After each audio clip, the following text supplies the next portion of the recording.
Hello, you. How are you feeling this afternoon?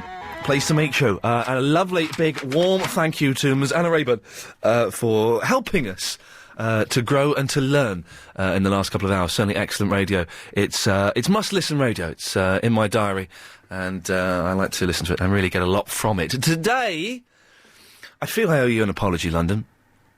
I have been summoned into the boss's office this morning.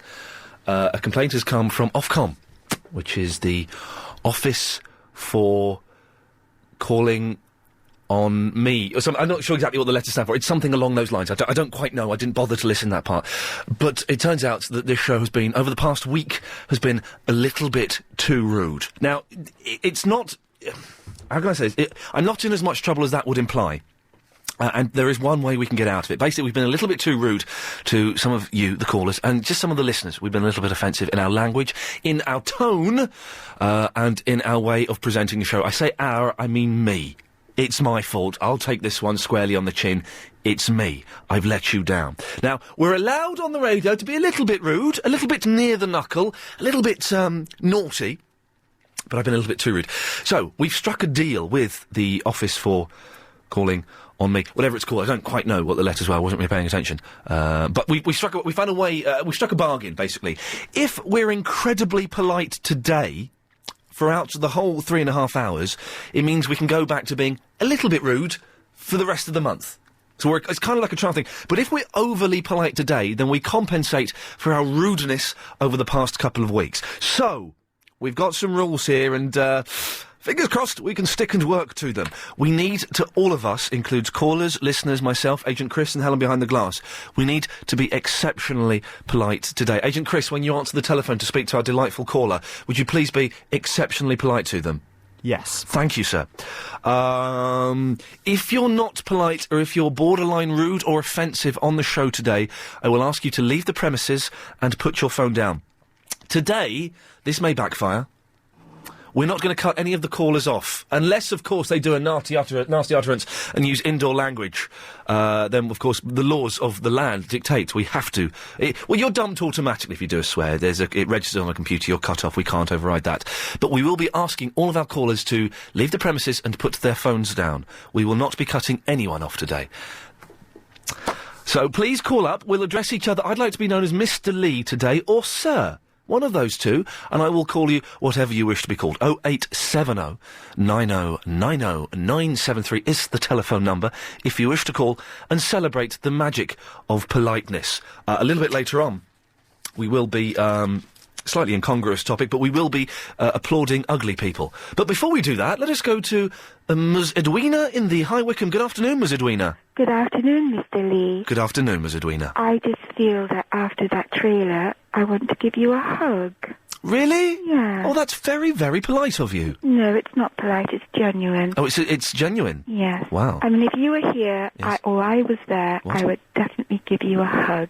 Right. Yeah, I didn't like that trailer at all. Which trailer? Well, the lady, that spoke about taking the Valium. Oh, that's that lady. This was... My name is this Julia, woman, and I'm Julia. calling from Chiswick. Yeah. Yes. I'm extremely incensed. She was extremely incensed. Yes.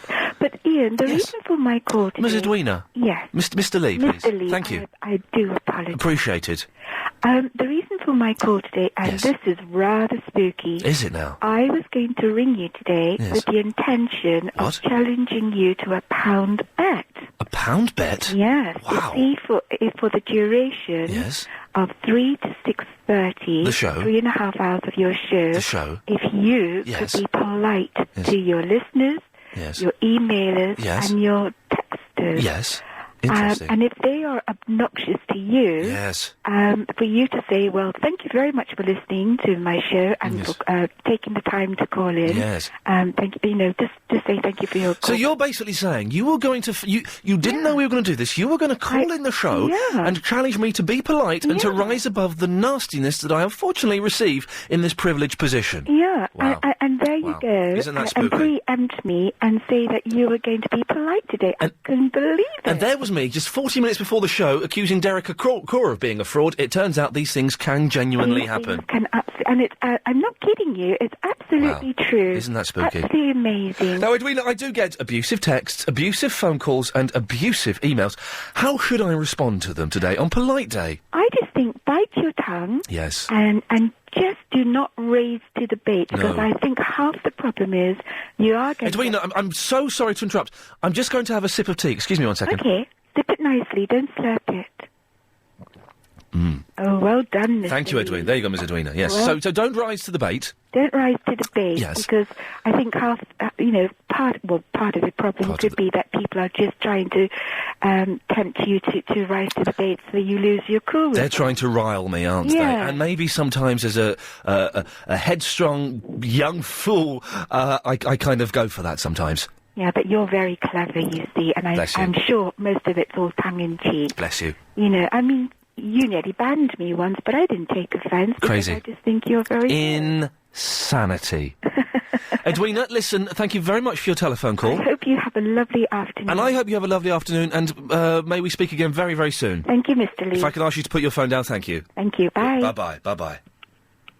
Wow. There we go. Oh, yep, there we go, and the phone is put down. That's good. Well, that worked! And you know what? I feel kind of nice. Yes, it might be a little bit dull. It doesn't matter. Spiritually, I'm growing. And that's one of the important things. Yes, so what? So what if it's 3.5 hours of must not listen to radio? That's not the important thing, it turns out. The important thing is that we learn, we grow, we're warm inside, and we can do that only by being polite. If you want to take part in our Polite special, you must be polite. And also, you will be speaking to Professor Agent Chris. We've decided to call him Professor today. Through no actual, academic...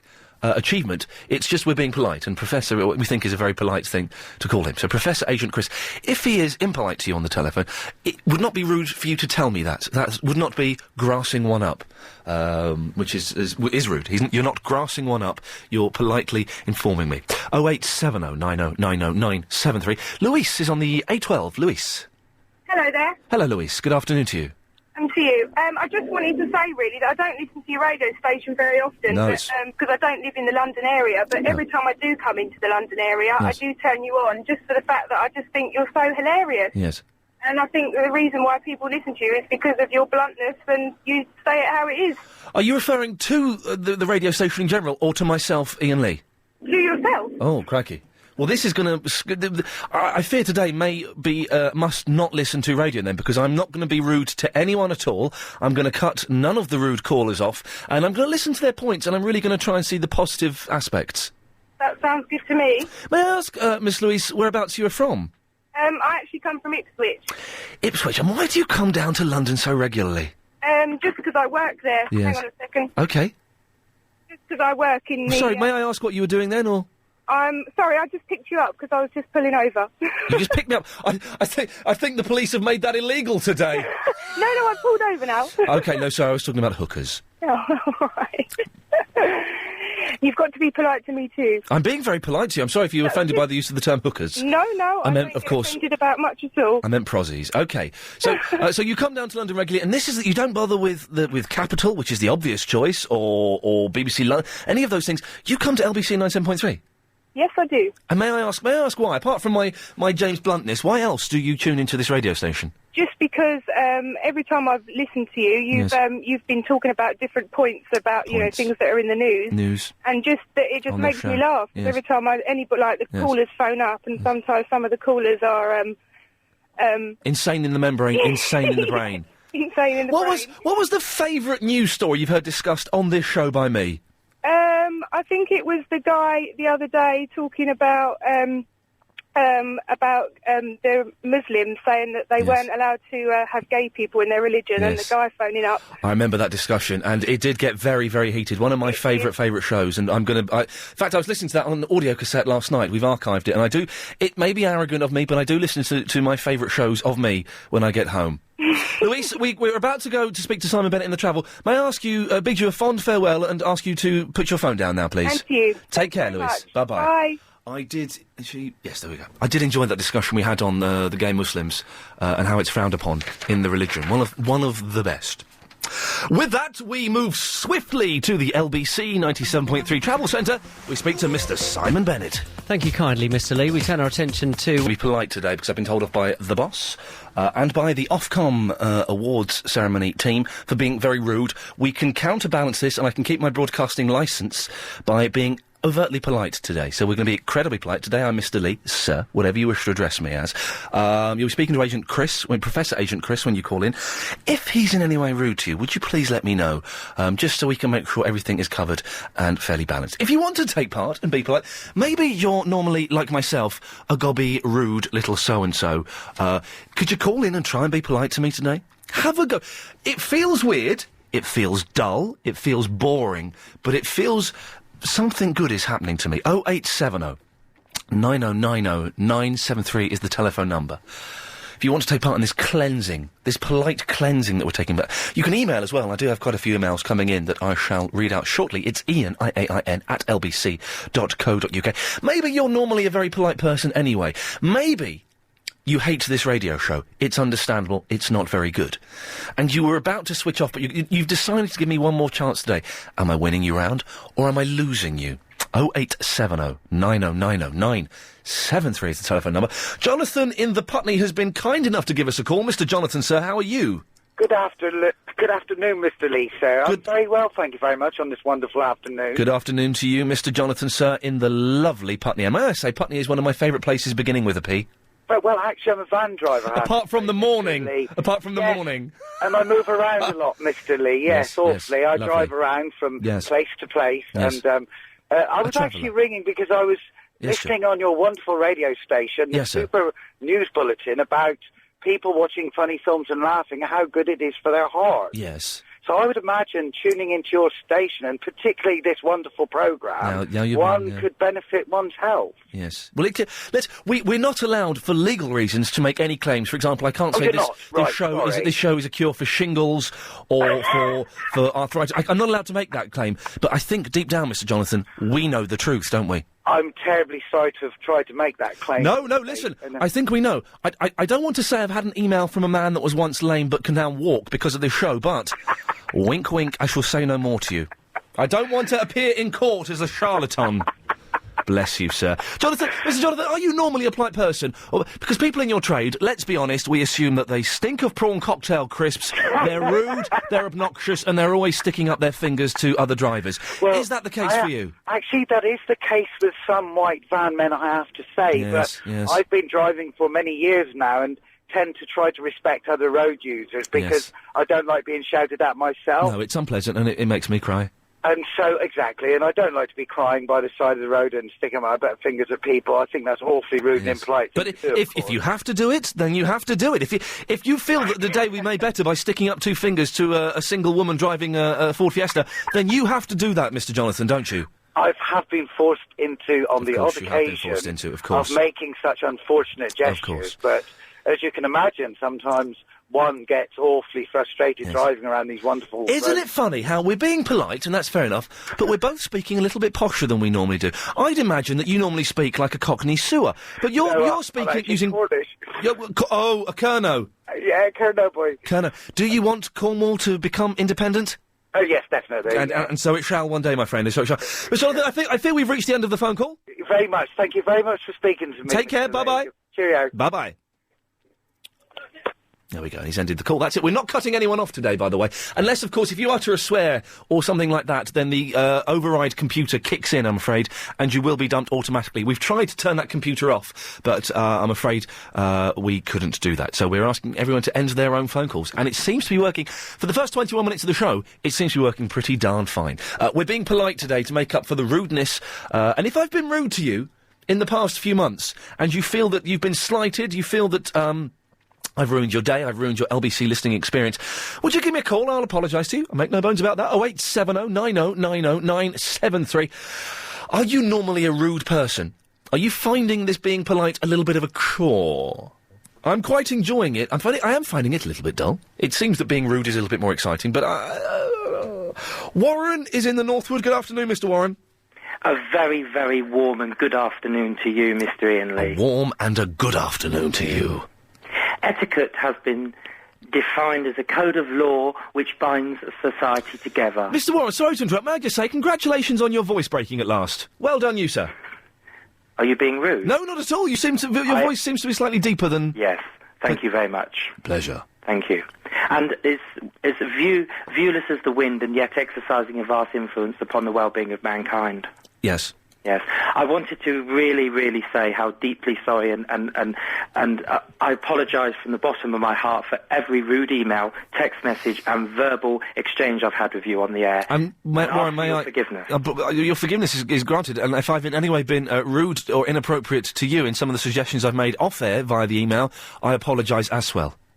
Oh, that's really nice. Are you finding this hard, being polite, Warren? 'Cause I must admit, I really want to explode. Yes, I beg your pardon? I'm biting my tongue ever so slightly, it's got to be said. I'm biting mine very, very hard. Yes, my tongue. Yes, I would assume that was the case. I find it extremely, very, very difficult to be polite, to you, especially. As we all know, you are a famous air steward. It's your job to be polite to obnoxious people. Yes, exactly. I have to be polite. Yeah. There's no other option. But I will tell you a funny story. Please do. When a man came on board the aircraft and said, "I'm not happy," I said, "Which one of the 7 dwarfs are you then?" Oh, now, I'm sure he could file a complaint about that, couldn't he? Well, now, I was being polite. Yes. Mr. Iain Lee, can I just say... Mr. Warren. I do think you can get away with murder as long as you're polite. Yes, well, let me just try and think. I think there have been some polite killers that are now serving life sentences for murder, despite everything. The fellow with the bath and the acid, 10 Rillington Place, he was very polite, wasn't he? Yeah, but maybe he slipped up somewhere along the line. Well, he got found out and sentenced to life imprisonment. That's not polite. No, but I think it's going to be a very boring show, so please don't take this personally, but after I've come off the phone, which will be very shortly, I'm going to turn the radio off. Well, Mr. Warren, I take that as the highest compliment. But I must say... Yes. When you got invited into the office today for the discussion... Yes. Was it with tea and biscuits or without? There were never refreshments here. They're having cutbacks. We're actually losing a whole floor here at LBC Towers. No. If there's no tea and biscuits in the office, that's bad news. Oh, dear. That's one from P45. Is that me on my way out of here? I think it's finale time. Wow. If you correct the things today... Mandeep from the London has emailed in. Here is some advice from your listener. Stop being rude. Well, without permission to be rude, that's what we're doing, Mandeep, so well done you. Well done, Mandeep. Next. Carla says, stop it already with the polite stuff. It's so not you. Be rude. We love you as rude as you are. Iain, don't slip up. No, I shall not slip up. Please, because look what happened to Alison Bell. Oh, Ms. Dirty Bell, yes. I've got an interesting clip of Alison Bell to play a little bit later on. As long as it's polite. Yes, it's very polite. She was filling in for Clive Bull last night. Yes, but filling in? She was certainly doing that. It was certainly an excellent... Hang on. Good girl. An excellent show. Warren, I believe we've reached the end of the phone call. If I can ask you to put your phone down, please. I am, and the very, very best to you, Mr. Iain Lee. Fond farewell. Bye-bye. Bye-bye. Take care. And the phone is down. It's as simple as that. There we go. Gadang, Iain Lee Esquire. This is from Ross in the Dundee, which I believe is in Scotland. I think he's a Scotch. I'm trying to write a lab report about blood spatter patterns for my degree in forensic sciences. It's a little late. Can you help me out? What do you know about blood spatter patterns? Surely living in London, you must be used to seeing crime. Now, it's funny you should mention that, because I was watching... It was either Diagnosis Murder... or it was Quincy. I think it was Quincy. Quincy was working on a film set. And they were making a film about a murder. And they'd copied the blood spatter patterns from the actual crime scene 20 years previously. And Quincy went, those blood spatter patterns don't match up with if the woman was killed. But no, I can't help with the S, I'm afraid. That's the thing. Lino says, yeah, Lanky, don't rise to the bait. You don't have to, Tollenstein, you big tally. Yeah. A lot of fun there, a lot of fun. We're being polite today. It may be a little bit dull. It doesn't matter. We will be, I'll tell you what, we'll bring in the ugly people after 3:30, I think. We do want to celebrate and salute the magic of the ugly person, the minger, the munter, whoever that may be. If you're ugly, are you brave enough to give us a call? We'll find out, but we're also being incredibly polite to compensate for my rudeness. You don't have to speak posh to be polite. You can still be common, and do it, as I believe Maria in the Brixton might be after the news. 0870 9090 973 is the telephone number if you wish to take part. You can email as well, and we're getting stack loads of emails, which we'll go through. Iain, IAIN, at lbc.co.uk. Oh, and also, in about 5 or 10 minutes, probably about 10 minutes' time, we've got the first of 2 phone calls that we made today to LBC listeners. Well, we thought they were LBC listeners. One of them certainly wasn't and didn't want to talk to me. I'll explain more after this. Big quiz, Monday to Friday. Good afternoon. I hope you're enjoying the show so far. It's not one of the most rip-roaring riots of rudeness that we normally deliver to you here at about this time on LBC 97.3. We're being slightly different and being incredibly polite, otherwise I will get the sack. And we don't want that, because that means my cat would starve, so we're having none of that business. If you want to join in this polite craziness, 0870 90 90 973. Also, beware, we're about to celebrate the magic of the munter. Been offended by anything we've done in the past few months, I extend my genuinely sincere apologies to you. It may sound like I'm being slightly tongue-in-cheek. I'm not. Joanna's emailed in, Iain, you are boring me now, you are boring me now, you are boring me now. I know that you are not polite, but I'm being polite. Being polite, not rising to any bait. We've had plenty of bait sent in via the emails. And I'm not rising to any of it. I've been told off for being a little bit rude. We can make up... Things will be almost back to normal tomorrow. We won't be as rude as we have been, but we're allowed to be a little bit rude again.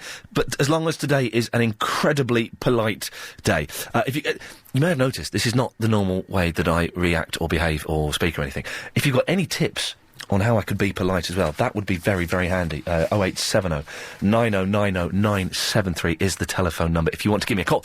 Maria is in the Brixton. Hello, Maria. Good afternoon, Mr. Lee. Good afternoon, Ms. Maria. And how are you? I am fine and dandy. Now, some people don't know this. When you call in to be on the show, you call in, you speak to Professor Agent Chris, he takes your number and he calls you back. That's right. Now, Professor Agent Chris was telling me in the news, when he called you back, you were incredibly polite to him. I'm always polite. Well, this is good to know, because some people, it turns out, are not. I can be a bit naughty sometimes. I didn't mean it to sound sexual, but it did. I'm not like that at all. No, of course not. Inappropriate. Maria, so you're always polite. May I ask what you do for a living? I am an office assistant. An office assistant, and I guess it's one of the almost unwritten rules that you have to be continually polite. Sometimes. Sometimes. Interesting. Any tips for me? Because I'm finding it a little bit blooming difficult, it's got to be said. I just think you should just be yourself. If they don't like you, then that's tough. Yeah, you say that, but if they don't like me, they will sack me, and I will not be able... They can't get rid of you. Yes, they can. No, they can't. You're too good. Well, now, see... You put a smile on everybody's face. Not everybody. It's not a gentleman called Perry the other day. But the thing is, just because you think I'm good, that doesn't mean that will save my job. I can save your job. How? That we'll be telling. No, I think is, not with these bosses you couldn't, if you're implying some kind of sexual favour. that would carry no weight at LBC Towers from you, Maria. I can, believe me. Interesting. I just want to say, actually... Yes. James O'Brien is a bore. Beg your pardon. Iain Lee, give me more. I beg you, James O'Brien is a bore. I can't, of course... James O'Brien is struggling to fill the last hour of the show. He is, yes. No, but we like James O'Brien. James O'Brien looked very, very smart. He's had a very short haircut. Has he? Yeah, the thing is, he's going quite bald. The next haircut will be a William Hague shaved head.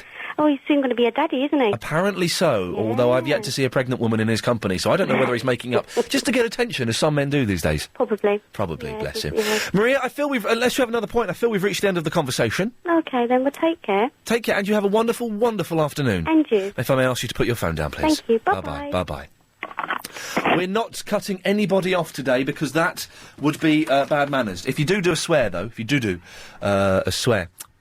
you will be cut off automatically by the computer, what we've got. I tell you what, we'll take this call from Mr. Julian in the Rayleigh, and then after that we'll play a phone call that we recorded earlier on in the day. I'll explain more in a second. Let's go straight to Mr. Julian. Hello, Mr. Julian. Oh, good afternoon, Mr. Lee. Good afternoon, sir. How are you? I'm absolutely fine. And may I ask how Mrs. Julian is? There is no current Mrs. Julian. Oh, I say, sir. But there's a possibly could be one. Are you about to propose to a young lady? No, I don't think so. Not quite yet. Well, okay, you're going to ask her out for a date? It's only been 3 years. Oh, yes. Well, the thing is, my theory is, you've got a window of between 2.25 years and 4 years. If you don't propose in that window, then it's too late to get married. You'll never marry that person. You're so right, sir. Yeah, I believe that to be the case. Mr. Julian, may I help you? What have you called in for, sir? Well, it's going to be a very short phone call, really, but there's 3 points I'm going to raise. 3 points. Let's mark them off. Number one. Kadang Kadang should be your theme song. Oh, it's. Let's be honest. It's a cracking piece of music, isn't it? It's fantastic. when you discovered it early in December, I was just beside myself with excitement. Just in case no one knows what we're talking about, we're talking about this. That's what we're talking about, isn't it? Hello? Yep, I'm Who's that talking there, Mr. Julian? That's my customer. Oh, I do. Ah, cabby. Yeah. Lovely. Okay, well then let's not earwig too much on them. So yes, it's an excellent song. Although, have you heard the Would I song we've been playing recently? No, not yet. It goes a little bit like this. And that's a possible. Your second point, Mr. Julian. There's nothing wrong with a bit of Gary Glitter. Well, there's some things. Your second point, Mr. Julian. Is being polite is good, but you could, as pointed out by the previous caller, you could actually become boring and turn into James O'Brien. Yes, well, what is going on here? That's three more strikes and he's out. One more strike and he's out. That's the odds there. Wow, 2 in a row. I can only say, here at this show, whatever the rumours are on the internet, and I've seen the rumours on the websites and the chat rooms, we back James O'Brien 100%, and we hope he wins that court case. I can't say any more. Can't say any more. And point 3, Mr. Julian, before I ask you a question. Point 3 is the funniest thing that I've ever heard. Please don't say when we were talking about the gay Muslims. No. The funniest thing... Yes. ...was you and Professor Agent Chris... Yes. ...doing each other dead arms last week. Yes, funny, but violent and flipping hurt. I'm sure it did, because I believe he caught you just off the arm and into the rib. Well, I'm prepared to admit that maybe I flinched ever so slightly to the point where he caught the edge of the arm and his fist sort of went through my arm and smacked a rib.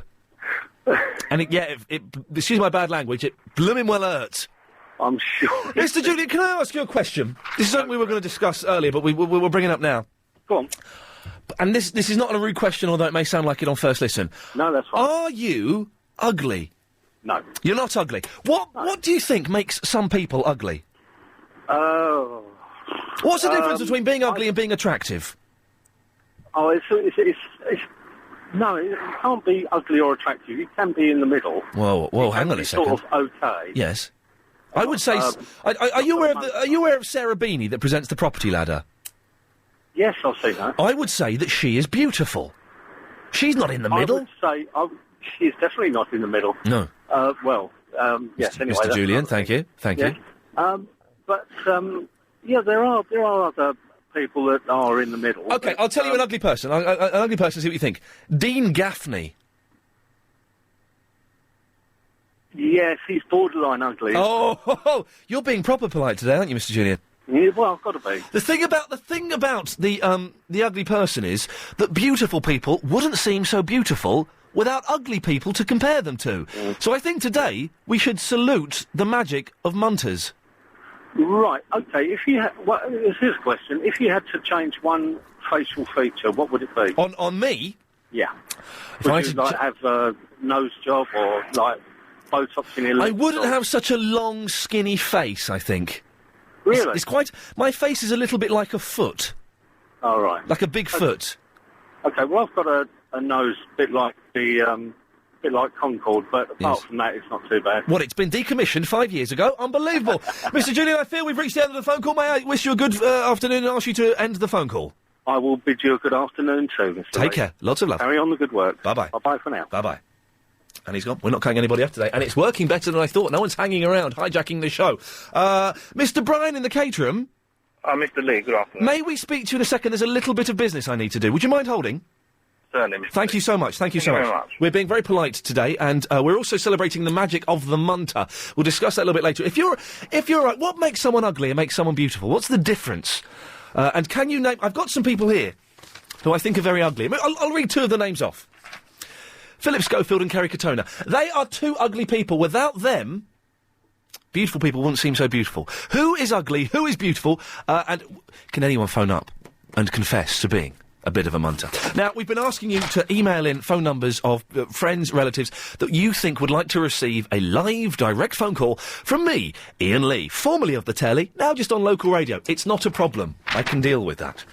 We've got 2 for you today. One we'll play now. Neither of the calls went particularly well today. It's got to be said. The premise is, you send in someone's phone number, tell me a little bit about them, I call them up, they're out to ask me one question. Any question they want whatsoever, I'll give them an honest answer. Maureen Black in the South Ockenden has emailed him. Hello, Mr. Lee. I would like you to give my daughter, Laura, who is a 20-year-old, a phone call. She does not listen to LBC radio. She's a bit of a chav and a typical Essex girl. She's actually a very nice young lady, but she's had loads and loads of boyfriends and breaks their hearts.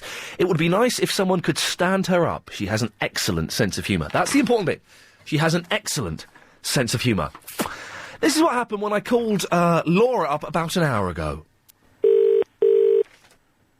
I suspect she put the phone down. She didn't swear. It was borderline, but she didn't. I suspect she had nowhere to go, and she was fobbing me off a little bit. Didn't quite work as well as it should have done. We've got another call we'll play a little bit later on that, again, wasn't really... It was a little bit more successful, but it wasn't the jewel in the crown. Anyway, he's been very polite. Let's go back to the caterer and speak to Mr. Brian. Mr. Lee. Mr. Brian. So nice to be nice, Mr. Lee, isn't it? Isn't it? Do you know what?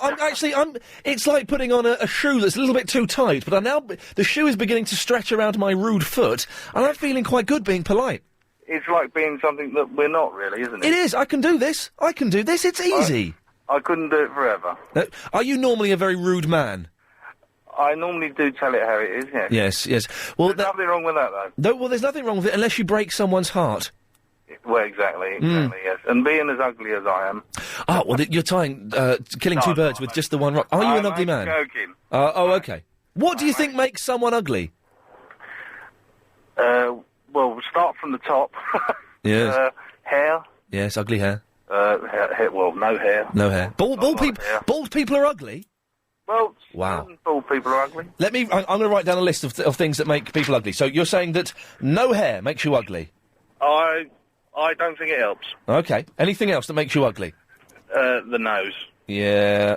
Got a big nose, small nose? Bugle, yeah. A bugle. Big nose. Yes. Don't call me big nose. No, please. Yes. Well, what I was wondering, Mr. Lee... Yes, Mr. Brown. Does your politeness, is it going to extend to all your listeners today, your regular callers? Everybody. Everybody? Everybody's going to get the polite treatment from me. Oh, well, I hope you get back to normal tomorrow, then. Well, we shall see what happens, Mr. Brian. I'm afraid I have to ask you to end the phone call as we're almost late for the travel news with Simon Bennett. Good day to you, Mr. Take care. Lots of love. There we go. What a lovely, lovely man. We'll be back to normal tomorrow, don't worry about that. But it is time now to rush over to the LBC 97.3 Travel Centre and get the latest on the road and I believe the trains with Mr. Simon Bennett. Very good afternoon to you, sir. We're checking the situation in Paddington. Much for listening. I hope you're enjoying the show. We're getting a lot of, quite strong complaints on the email. Let's see if I can find one. Where are they? Ian, there we go. This is an example, again, this is from Jessie. Ian, this is ridiculous. I am a dedicated listener to your 3.5 hours of audial pleasure, but this is the most boring dribble I have ever heard. Get back to normal, or the listener count will be in the minus numbers by 6 p.m. I'm considering BBC London. You have been warned. Jessie, we'll be back to normal tomorrow. Or maybe we won't. Maybe this is the way forward. Because this is like, as I said before, a pair of tight shoes. It's getting more and more comfortable the more I kind of walk around in them. To be honest, we're being polite to make up for the rudeness what we done deliver recently. We're also celebrating the magic of the ugly people. I wouldn't say I was particularly... God damn it, yes. I'll put myself in that list, shall I? So far, the list of ugly people we have includes Kerry Katona and Philip Schofield. Pip Schofield. Ugly people, I think. Ugly. Can you call in and defend them? Would you call in and admit that you are ugly? And how does it affect your life, being an ugly person? If you do call in and make that brave statement, we'll be on your side. You'll get a tiny cricket round of applause. 0870 9090 973. Keith is on the A3. Hello, Keith. I'm at home now. Hello, Keith. At the home now. I'm at home in Hayling Island. Excellent stuff. And how is Hayling Island today, Mr. Keith? It's very nice, but I wanted to phone up and say, bring back the old Iain Lee, because the new one is pants. Join in. Yes. Phone up Ofcom and tell them it's your show. Yes, the thing is, it's Ofcom's airwaves, and I do need to continually pay my mortgage. So we're going to make this one concession. And the thing is, Keith, do you know what? I'm quite enjoying it. No, it's boring. Have a go at being polite. No, it's boring. I have to do that all day, and it's boring. May I ask why you have to do that? Are you a politeness counsellor? No, I'm a chauffeur. A chauffeur? Yeah. Well, yeah, some of the chauffeurs I've met have not been that polite. They've been a little bit obnoxious. Do you wear a cap? No, I don't go to that extreme. Oh, when you say chauffeur, what kind of car do you chauffeur in? A Mercedes. Oh, that's very classy. Yeah. Mr. Keith, come on, be polite with me. Come on. Well, you have to talk polite to people every day. Yeah, but pretend I'm one of the people in the back of your car. Be polite to me, Mr. Keith. Yes. How are you, Mr. Lee? I'm very well, thank you. Would you mind not talking to me, please? I have a headache. Okay, I'll be quiet then. Wow, that worked, didn't it? I did get a hint of sarcasm from you. Yeah, well, you do get people that don't want to talk to you, but this radio show, though, is more of a laugh. Yes. Well, yes. If Ofcom don't like it, tell everyone else to just listen to Radio 2. Yes. The Steve Wright in the Afternoon Show? Yes, because they're all polite and they're not very silly. Oh no, Steve Wright's very silly because Steve Wright has a posse. He'd say something, all right, time for a chatty bit. Yeah, chatty bit. Chatty bit. Okay, we've got Ian McShane. Now, when you were Lovejoy, what was that like? Yeah, chatty bit. That's what's happening on Radio 2 right now. Yeah, but that's because he's short. Yes, I believe that to be the case. He's a very nice gentleman, though. Yeah. Mr. Keith, I fear we've reached the end of the conversation. Yes. Return back to the normal show, otherwise I'll switch off. Thank you, sir. Goodbye. Bye. Bye-bye. I suspect he'd been drinking. There was a slight slur at the end there. You shouldn't make those judgments, but they weren't. Time for a chatty bit. Okay, Jimmy Nell. Now, Jimmy Nell, when you were in our feeder, St. Pet, what was that like?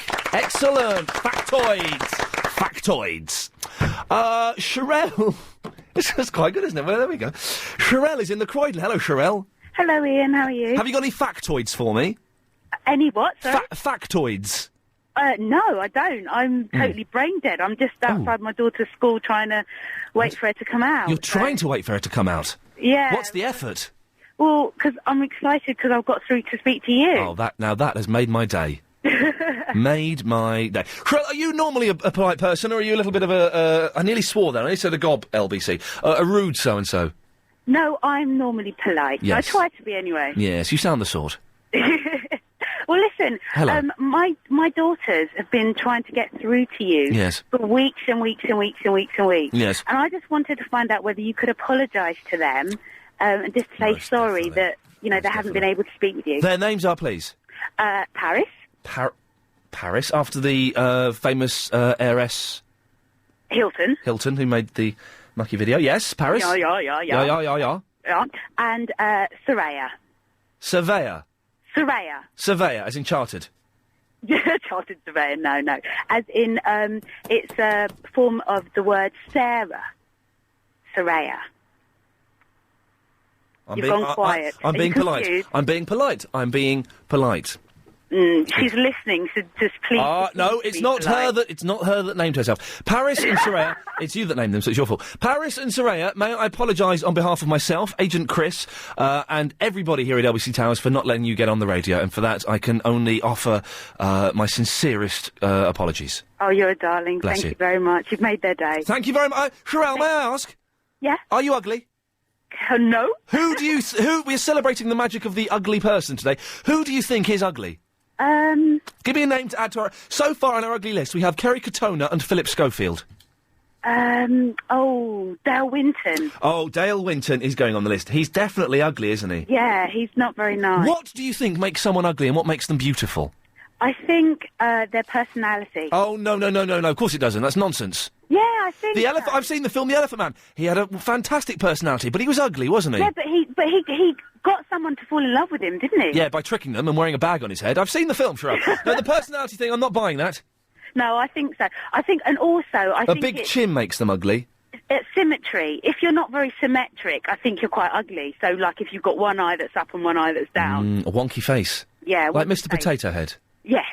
Sherelle, again, my apologies to Paris and Soraya, and I believe we've reached the end of the phone conversation. That's okay. Take care. You take care of yourself. And you, lots of love. Bye-bye. Bye-bye. We're not cutting anybody off today. We're asking everyone to end their own phone conversations. It's working better than I thought it would do, which is something. We're being polite today. If you can give me... I kind of need some tips on being polite. We will... I say we're not cutting anyone off. If you do a swear, you will be cut off automatically by the swear computer that is running here at LBC Towers. They've had it installed ever since Peter Dealey joined the place. He's gone now, of course, bless him. So you please don't do any swears. You will be cut off automatically. And if you do say something that's borderline offensive, we won't cut you off, but I shall ask you to leave the premises. I shall ask you to leave the premises. And what makes somebody ugly and somebody beautiful? 0870 90 90 973. Bromsgrove Electrical Suppliers? Someone sent me a very long, rather boring email about the reason that I will be sacked very, very soon. Thank you very much for your thoughts and for taking the effort to... let's just print some of these off. I think we'll have all of those. For taking part. Let us do some of these emails. Iain, forget the rule book. Let's get back to the normal Iain. Clive and the Moonface would never stoop so low, says Stephen in the Chester. Mr. Lee, kudos to you and Professor Agent Chris for embarking on your politeness experiment. I think it shows some real growth on your part. There we go. Well done, you. I hope it proves enlightening but not permanent. Sincerely, Kurt Giambastiani. What a last name, Giambastiani. P.S. to hell with the boss. Dear Mr. Lee, are we all being polite today? Should we humbly inquire whether you have been unduly inconvenienced by the burst water main? Kind regards, David in the Barnet. Yeah, the burst water main in the Muswell Hill, yes, I'm well aware of that.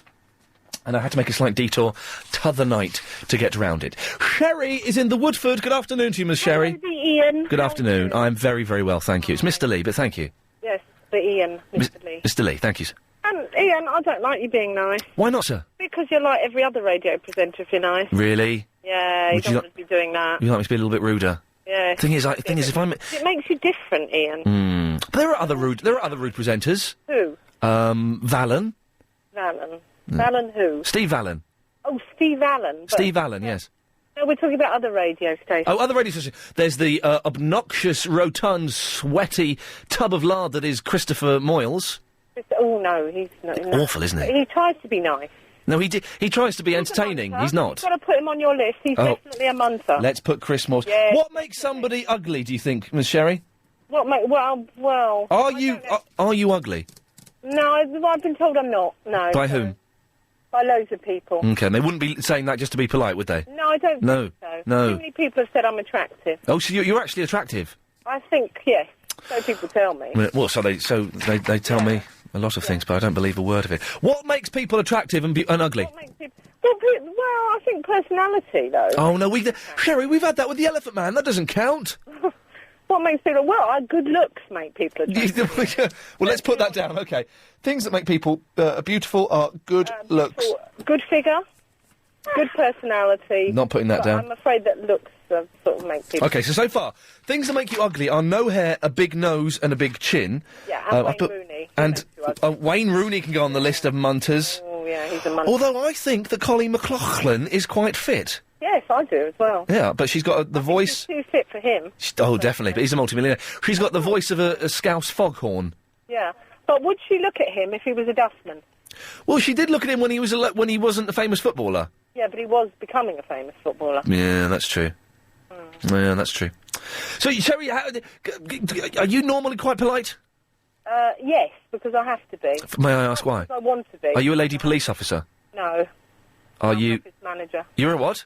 An office manager. An office manager. I bet sometimes you give them a right royal telling off, though. I am, yeah, I do. I'm a bit naughty, really. I'm sort of one of these women that tell them off. Sherry, I believe we're reaching the end of the phone call and we're about to go to the news. May I say goodbye? Don't be horrible. No, do be horrible. No, you can't make your mind up, can you? No. Sherry, take care. Nice. Bye-bye. I don't like you nice. Bye-bye. Bye. Bye-bye. Bye-bye. She's put the phone down. We're being nice for the whole show. Yes, it may not be the most exciting radio. So what? What can I do? I can't give you borderline genius every single day of the week. That would be just a little bit too exhausting. If you can give me some tips on being polite, then please do. And also today we are celebrating the magic of the ugly person. Yeah, factoids! What makes people ugly? What makes people attractive? Can you add to our list of Dale Winton, Chris Moyles and Wayne Rooney? 3 hour, 4 till 7, etc, etc, etc. Today we're being polite. A lot of people don't like it. Here's an email from Dominic. Iain, I'm not a munter. See my pic attached. Let's have a quick look at the picture, see if she's a munter. Yeah. Your show is really, really boring today. You are crap at being polite. Tell Ofcom to get lost. They are losers. I've cleaned that email out slightly. But then we're getting, other emails saying, hello, Iain. I'd given up listening to LBC between 3 and 6:30. Your rude and pompous attitude was more than I could bear. I switched on the radio this afternoon, not realising how late it was. I found you presenting your show. What a surprise! You can be a nice guy. I hope this transformation is permanent. You might just win me back as a listener, says Jenny, brackets in the Croydon, close brackets.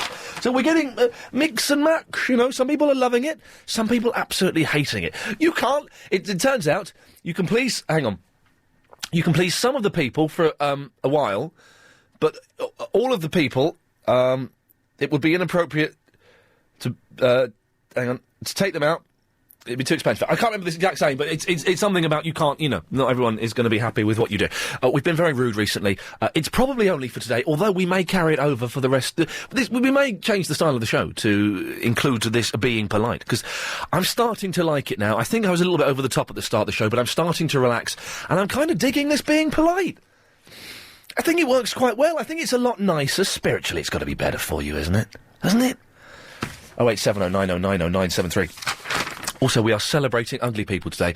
Well, hats off to ugly people, because without you ugly people, then beautiful people wouldn't seem so beautiful. They'd just be plain. It would level the playing field to such an extent that no one would respect or acknowledge beauty anymore. I got really bad hiccups. Sorry, what I've had there, that is rude and impolite. 3-bean wrap. Very, very tasty. But it makes you a little bit windy pops, and that's impolite, and I do apologise for that. But can we get someone to call in and admit to being ugly? Are you brave enough to do that? And what makes people ugly and beautiful? So far, the things we've got that makes people ugly are no hair, a big nose and big chin. And being beautiful is determined by having a good figure and good looks. It's a little bit vague. I think we can be a little bit more specific than that, can't we? And ugly people, Faria Alam. I can never say her name. Faria Alam. Faria Alam, the lady from the Big Brother programme. That Faria, she's ugly, but she's got a nice bottom. I noticed that when she's going in the Big Brother house, but a very ugly face, not plain, ugly. Kerry Katona, Philip Schofield, Alistair Stewart. What's this idiot driving along, going at over 100 miles an hour? Oh, it's me. Mark Austin, as we know, is Well Butters. Dale Winton, Chris Moyles and Wayne Rooney are all ugly. Can you add some names to the ugly list? And if you're beautiful, phone up and tell us what you really think of ugly people. Who is, Munter, yay or nay? She's got a wonky eye. I quite like that. Who is this? Oh, this is her? She doesn't look like Billy. Sorry, it's an email. This is very rude. Iain, Munter, yay or nay? Iain, I don't think I'm a Munter. Do you? See attached. This is Chantel Josephs. No, I don't think she's a Munter, but she's married, because these pictures are from her wedding. I like the wonky eye, and the big teeth, and the push bar to open sign behind her. Interesting. Samantha's in the Earls Court. Hello, Samantha. Hi, Mr. Lee. Hello, Mrs. Samantha. How are you today? I'm well, thank you. And yourself? And I'm fine. How are you enjoying your time in our country? I'm loving it. Excellent stuff. I'm glad. If there's anything we can do to make your stay here a little bit better, please tell me. I think I'm fine, thank you. Thank you very much. May I ask why you've called in today? I'm calling about this whole ugly people business. Now, I've seen a picture of you. Yes. You are not Butters. Okay. I think it's... We passed the picture around the office. We put it up on a few internet websites. Agent Chris took it back and showed his friends in Cardiff, which I think is in Wales, if I remember correctly. And basically, you scored an average of 9.2 out of 10. That's very sweet of you, I think. It's very sweet of us to show your picture around to random gentlemen, yes. Actually quite mean. No, we did. I'm teasing, we didn't do that. But you're quite attractive. Thank you. Are you a fan?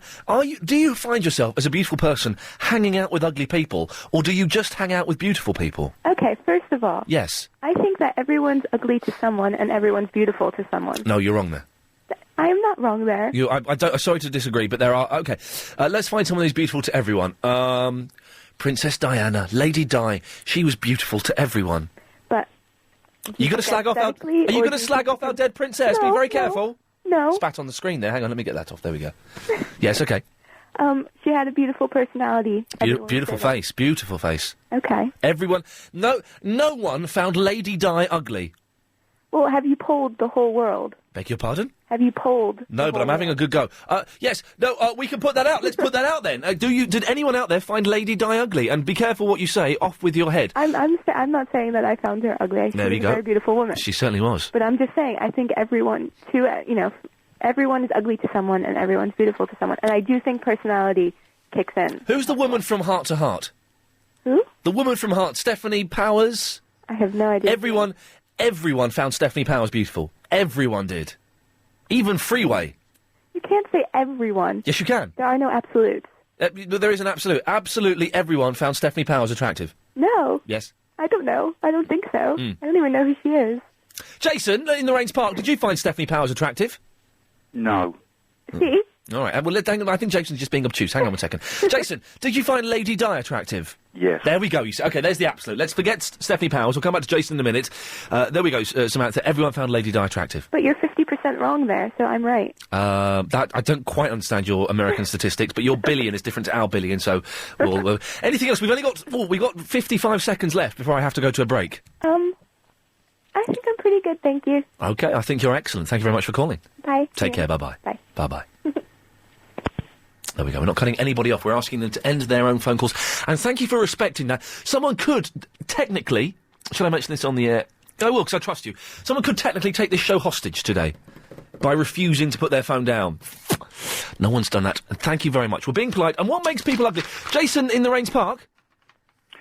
Hello, Ian. I have to go to a break, sir. Would you mind waiting for a few moments? Of course I will. God bless you, sir. You stay there. 08709090973. That's the telephone number. You can email as well.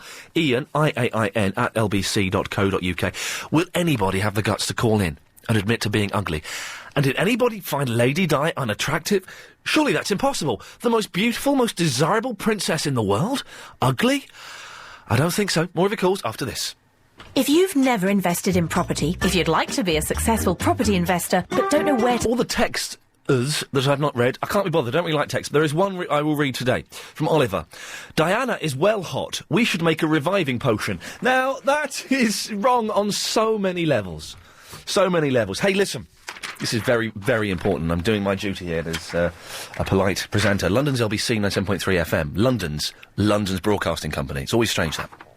Wants to remind you that the deadline for filling out your self-assessment tax return is January the 31st. If you don't have your returns in by then, you'll have to pay a penalty. It's quicker to fill out your returns online. If you haven't done so, check out www.hmrc.gov.uk. It's secure, accurate, and automatically calculates your tax for you. I got my... In fact, you heard me on the phone to my accountant, Mr. Lustig, earlier on today. He's done it all for me. I've got to just send him a cheque and sign the return. Dear God. We're being polite and we're talking ugly. Jason is in the Rains Park. Afternoon, Mr. Lee. Afternoon. Thank you for your patience, sir.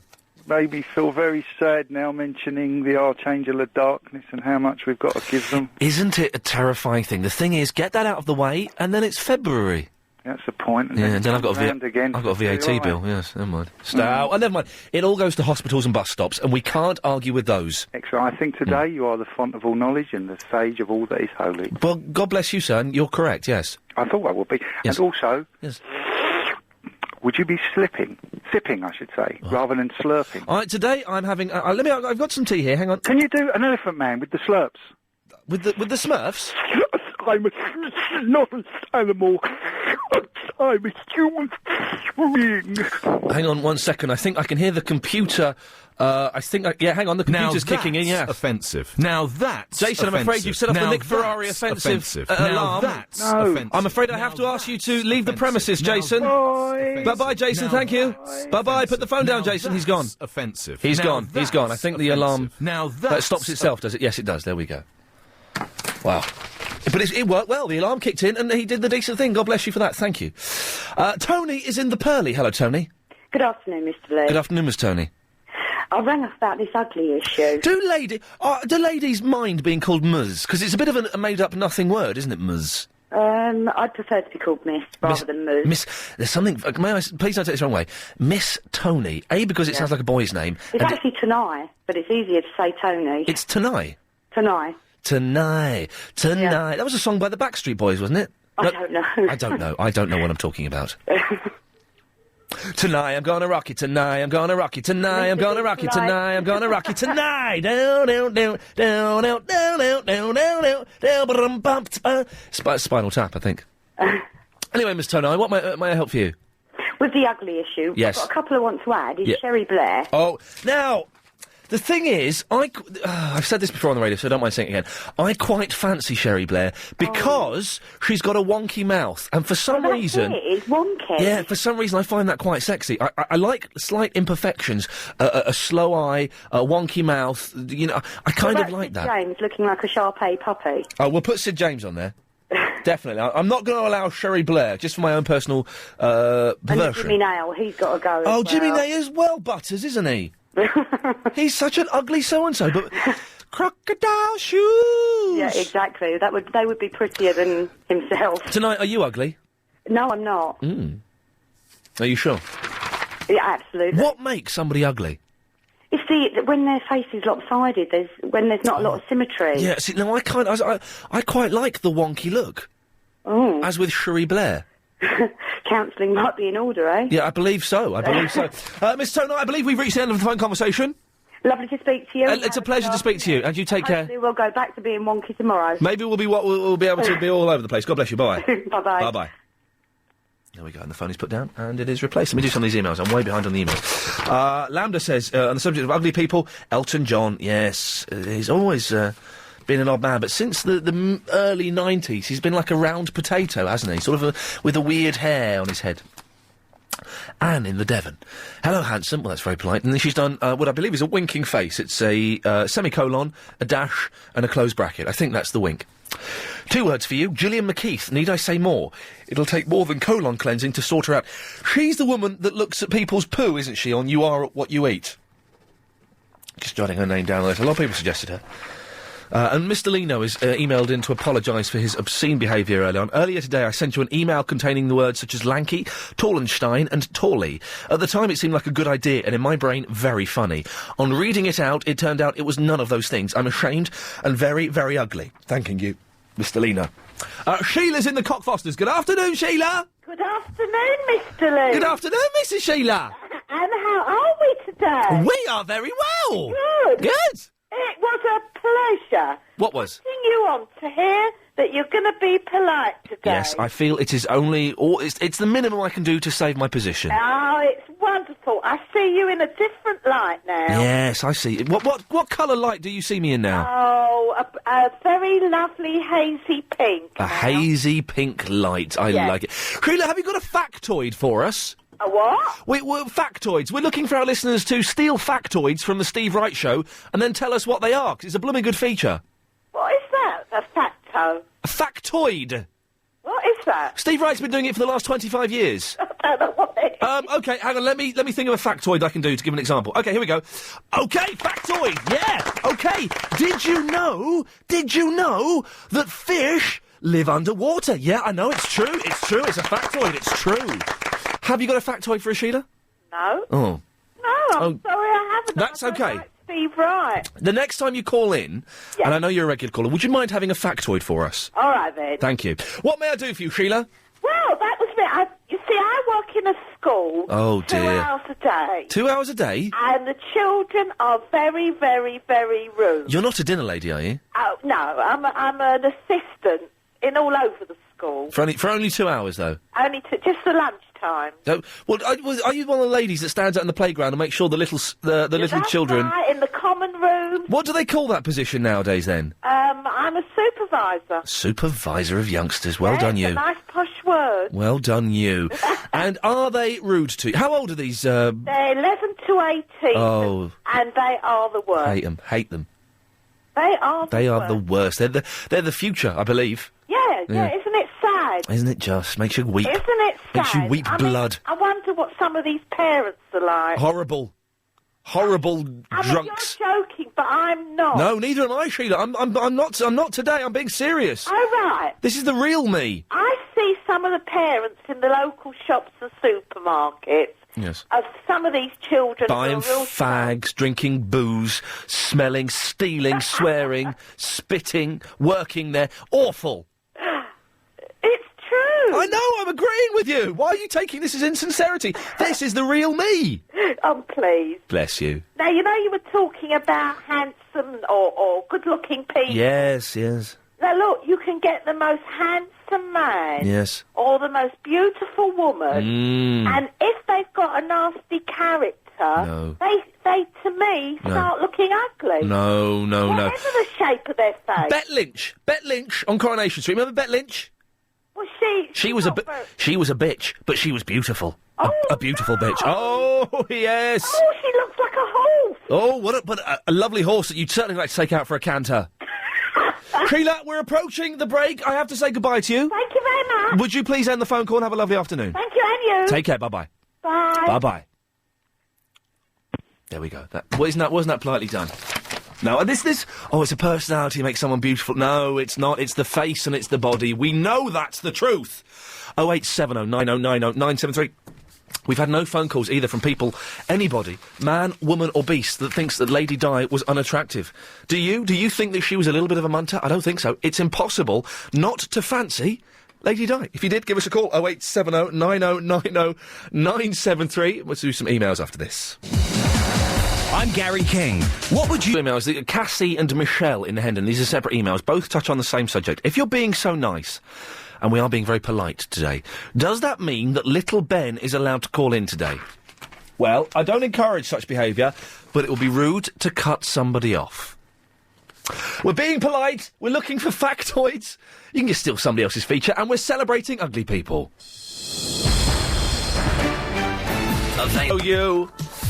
We're celebrating the magic of the ugly person.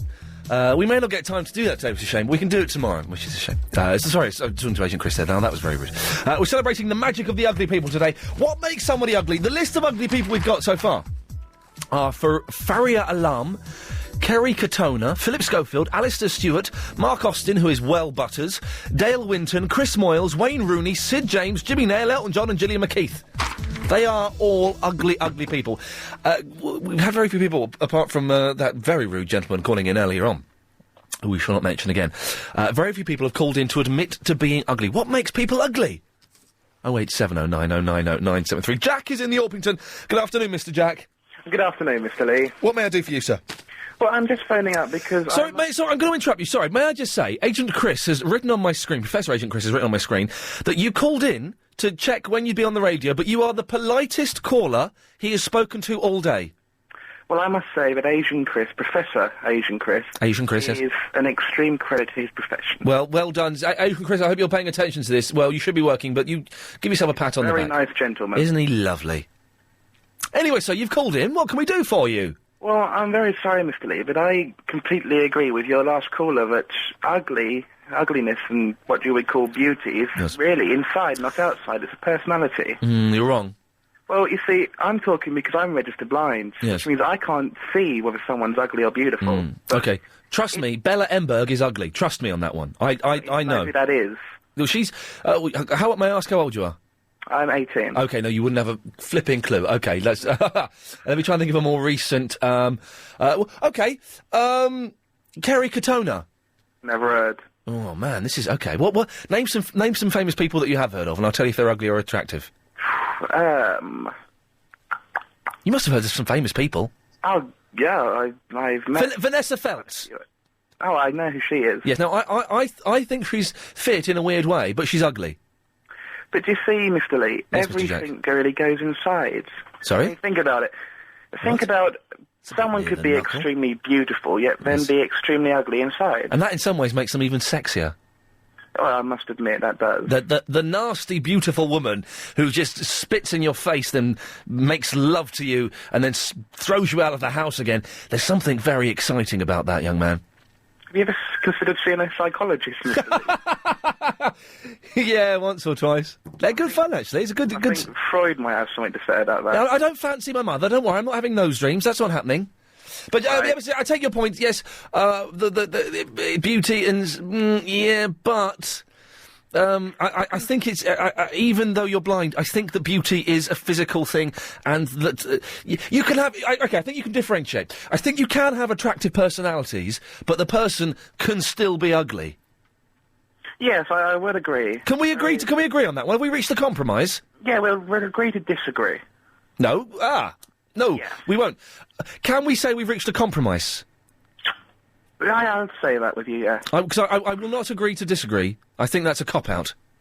Okay. I'll take your word for it, Mr. Lee. Mr. Jack, it's been a pleasure talking to you. Just one thing, Mr. Yes, sir. As your listeners, we're also your customers in a way, aren't we? In many ways, except you spend no money here. Yeah, it doesn't matter. It does. We're still your customers. Well, in as much as you are listeners, but you're not customers as you spend the money in my shop that is this radio show. But yes, continue your point. From a business point of view, we're your customers, and thus, as your customers, customers are always right. Yes, not always. Thus, if we like Mr. Lee being rude, then why shouldn't Mr. Lee be, I wouldn't say rude, but blunt? Blunt, James Blunt. Which do you prefer, Mr. Jack? Let's cut to the chase. Which do you prefer, the politely or the rudely? Well, you've been rude to me before, but I will admit I do like you being rude, Mr. Lee, and very blunt. The thing is, Jack, let's just speak mano a mano here. If I'm rude today, Ofcom will take away my broadcasting licence that I went to radio school. Which is not what you want. No, it's not what I want. After 6 months in radio school, I want to keep that licence. But fingers crossed, tomorrow I can go back to slagging off old people. Well, then, before you do that, Mr. Lee, yes, sir? You said that my text message I sent you was boring. However, I was just merely inquiring into what the initials LBC actually stand for, and I was just wondering if you could tell me. They stand for London Broadcasting Company, and I apologise for saying your text message was boring. We tend not to do texts on this show, just because there's so many emails and phone calls, and I kind of prefer them, as you can get much better points in them. Yes. And more sociable. But do you accept my apology? I accept your apology full-hearted. Mr. Jack, I believe this phone conversation has reached a natural conclusion. May I wish you the best of the rest of the afternoon. Enjoy your evening, and hopefully we'll speak soon. Thank you very much. Take care. Bye-bye. Bye-bye. Then the phone's gone. That's it. We're not cutting anybody off today. We're letting them put the phone down because it would be impolite for me to cut them off. Oh, fantastic. It's Ms. Vicky in the Croydon. Good afternoon, Ms. Vicky. Good afternoon, Mr. Lee. Good afternoon. How are you? I am fine and indeed very, very dandy. I'm just trying to find the email that you sent me. Here it is. Iain. Hello, Mr. Lee. I would like to point out with the utmost respect that talking about munters whilst aiming to make the show polite negates your attempts at being polite. Did you realise that? Thank, sir. Best wishes and all that, Victoria Crawford. No, your point is... Stop saying my surname, please. Sorry, I do apologise. You shouldn't put it in an email, should you? Well, you know that it was meant to be, ironic and stuff. Well, and ironic then. Yeah. OK, well... OK, we're arguing already. Exactly. The thing is, I'm not... By talking about munters, I'm not being rude. Well, no. If you've been listening to the show correctly, which you haven't been... I have been fiddling on my computer as well. You've been fiddling...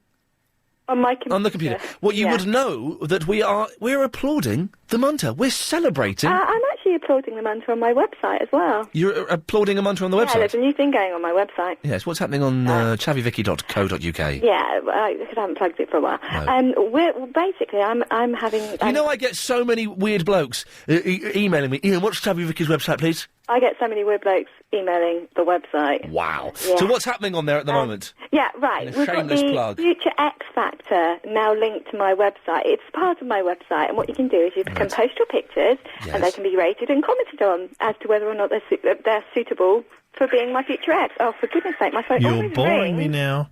Yeah, I'm not answering it today. You're boring me now.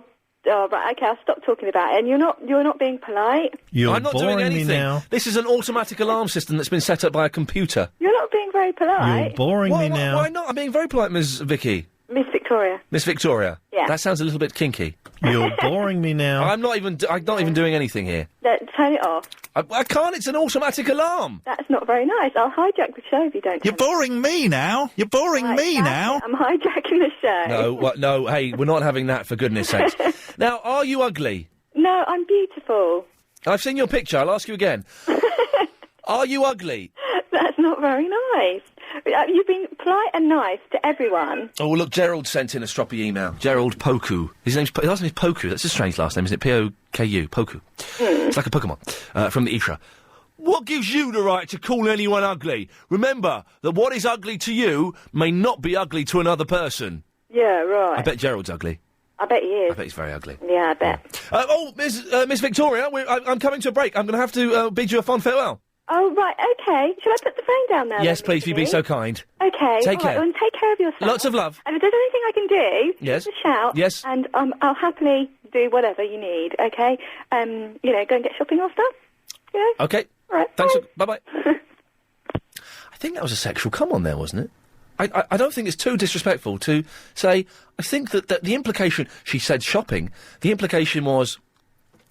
0870 90 90 973. That is my telephone number. If what you were about to hear could transform... What? Huh? What? Oh, yes, hello, sorry, forgot where we were.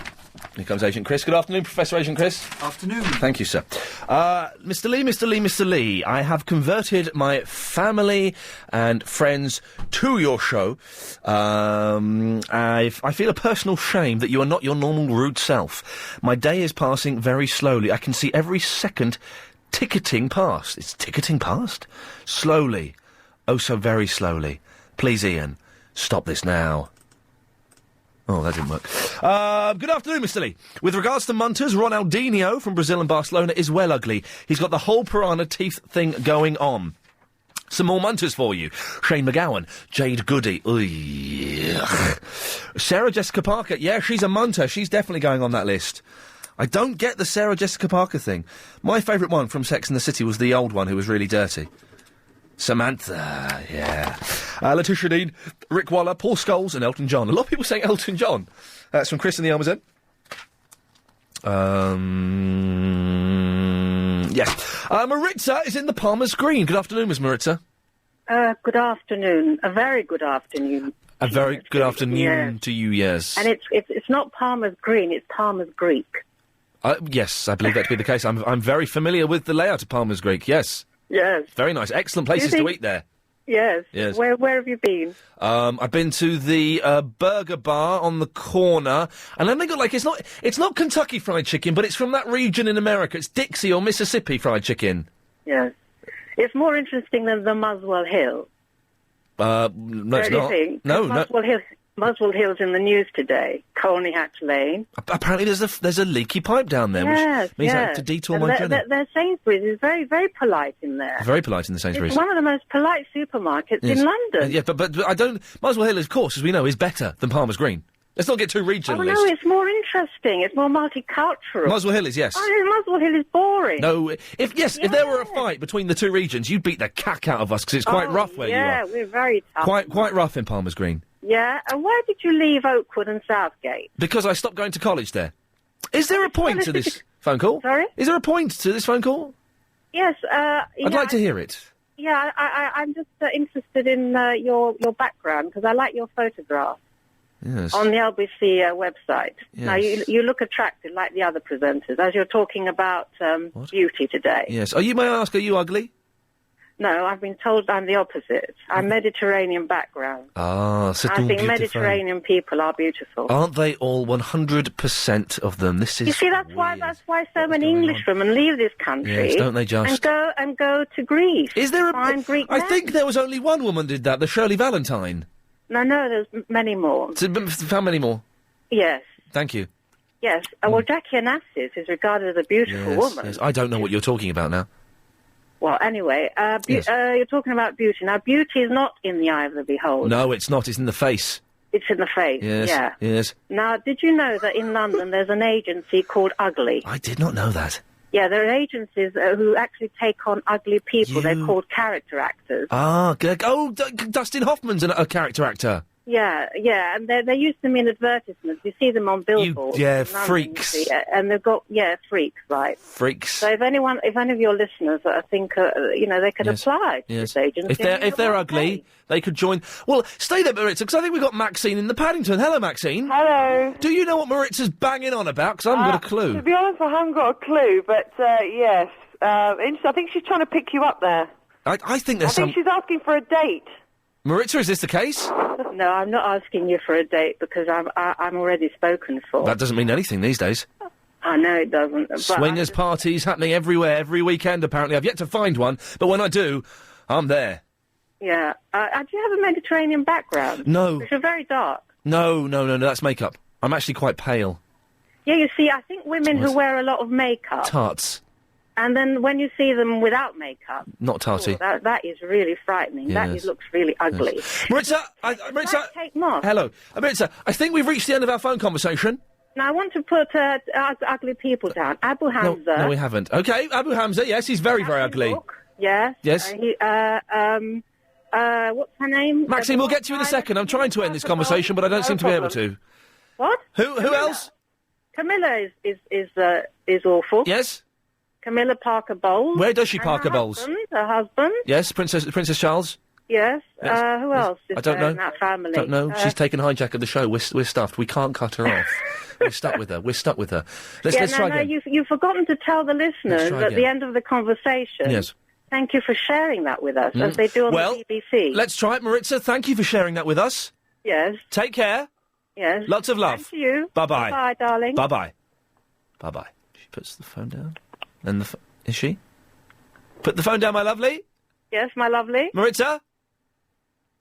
She's gone. Maxine, thank God for that. You nearly witnessed a live hijacking of the radio show, Yes, Maxine. I did. Wow, she was... But this isn't impolite to say this is factually correct. She was bonkers. In the... Possibly comment. Yes, in the bad sense of the word. Maxine, you've called in for a reason. You sound delicious. What can I do for you? Well, I just called in because I actually work for the agency Ugly Models. And are they actually ugly? Well, we call them the weird and the wonderful. Oh, is there a website that I can see these Yes, people? there is. Oh, There is a go on, website. go on. You What's can the, have a look. Go on. What's the address? It's www.uglies.org. Yes. Uglies, I-E-S... Yeah, ugly.org. Ugly. Yeah. Hang on. .org. I tell you what, Maxine, stay there for a second. So we're going to a break. I'm going to take that. So it's www.ugly.org. Okay, 0870 9090 973. If you'll admit to being ugly, I will have a little look at this while we have some of this. Have it 6:30, Monday to Friday. She's quite fit. She's very fit. She's a munter, definitely. So, yes, we're talking about ugly people. Before the break, we spoke to Maxine, who works at the Ugly Agency. Some of these girls, Maxine... Hello? Hello, some of these girls are quite saucy. Well, yeah, we don't have all ugly people. I mean, we have some, She's nice. some lookers as well. But, as I said, it's sort of a mixture of the weird and wonderful. But we don't use the term freaks. No, that would be inappropriate, although she is a freak. Which one? I'm not going to say. But I'm confused as to why that gentleman is there in the ladies' page. That's very, very strange. On page 1, bottom in the middle. That's very odd. But some of these people, it's www.ugly.org if you want to have a look.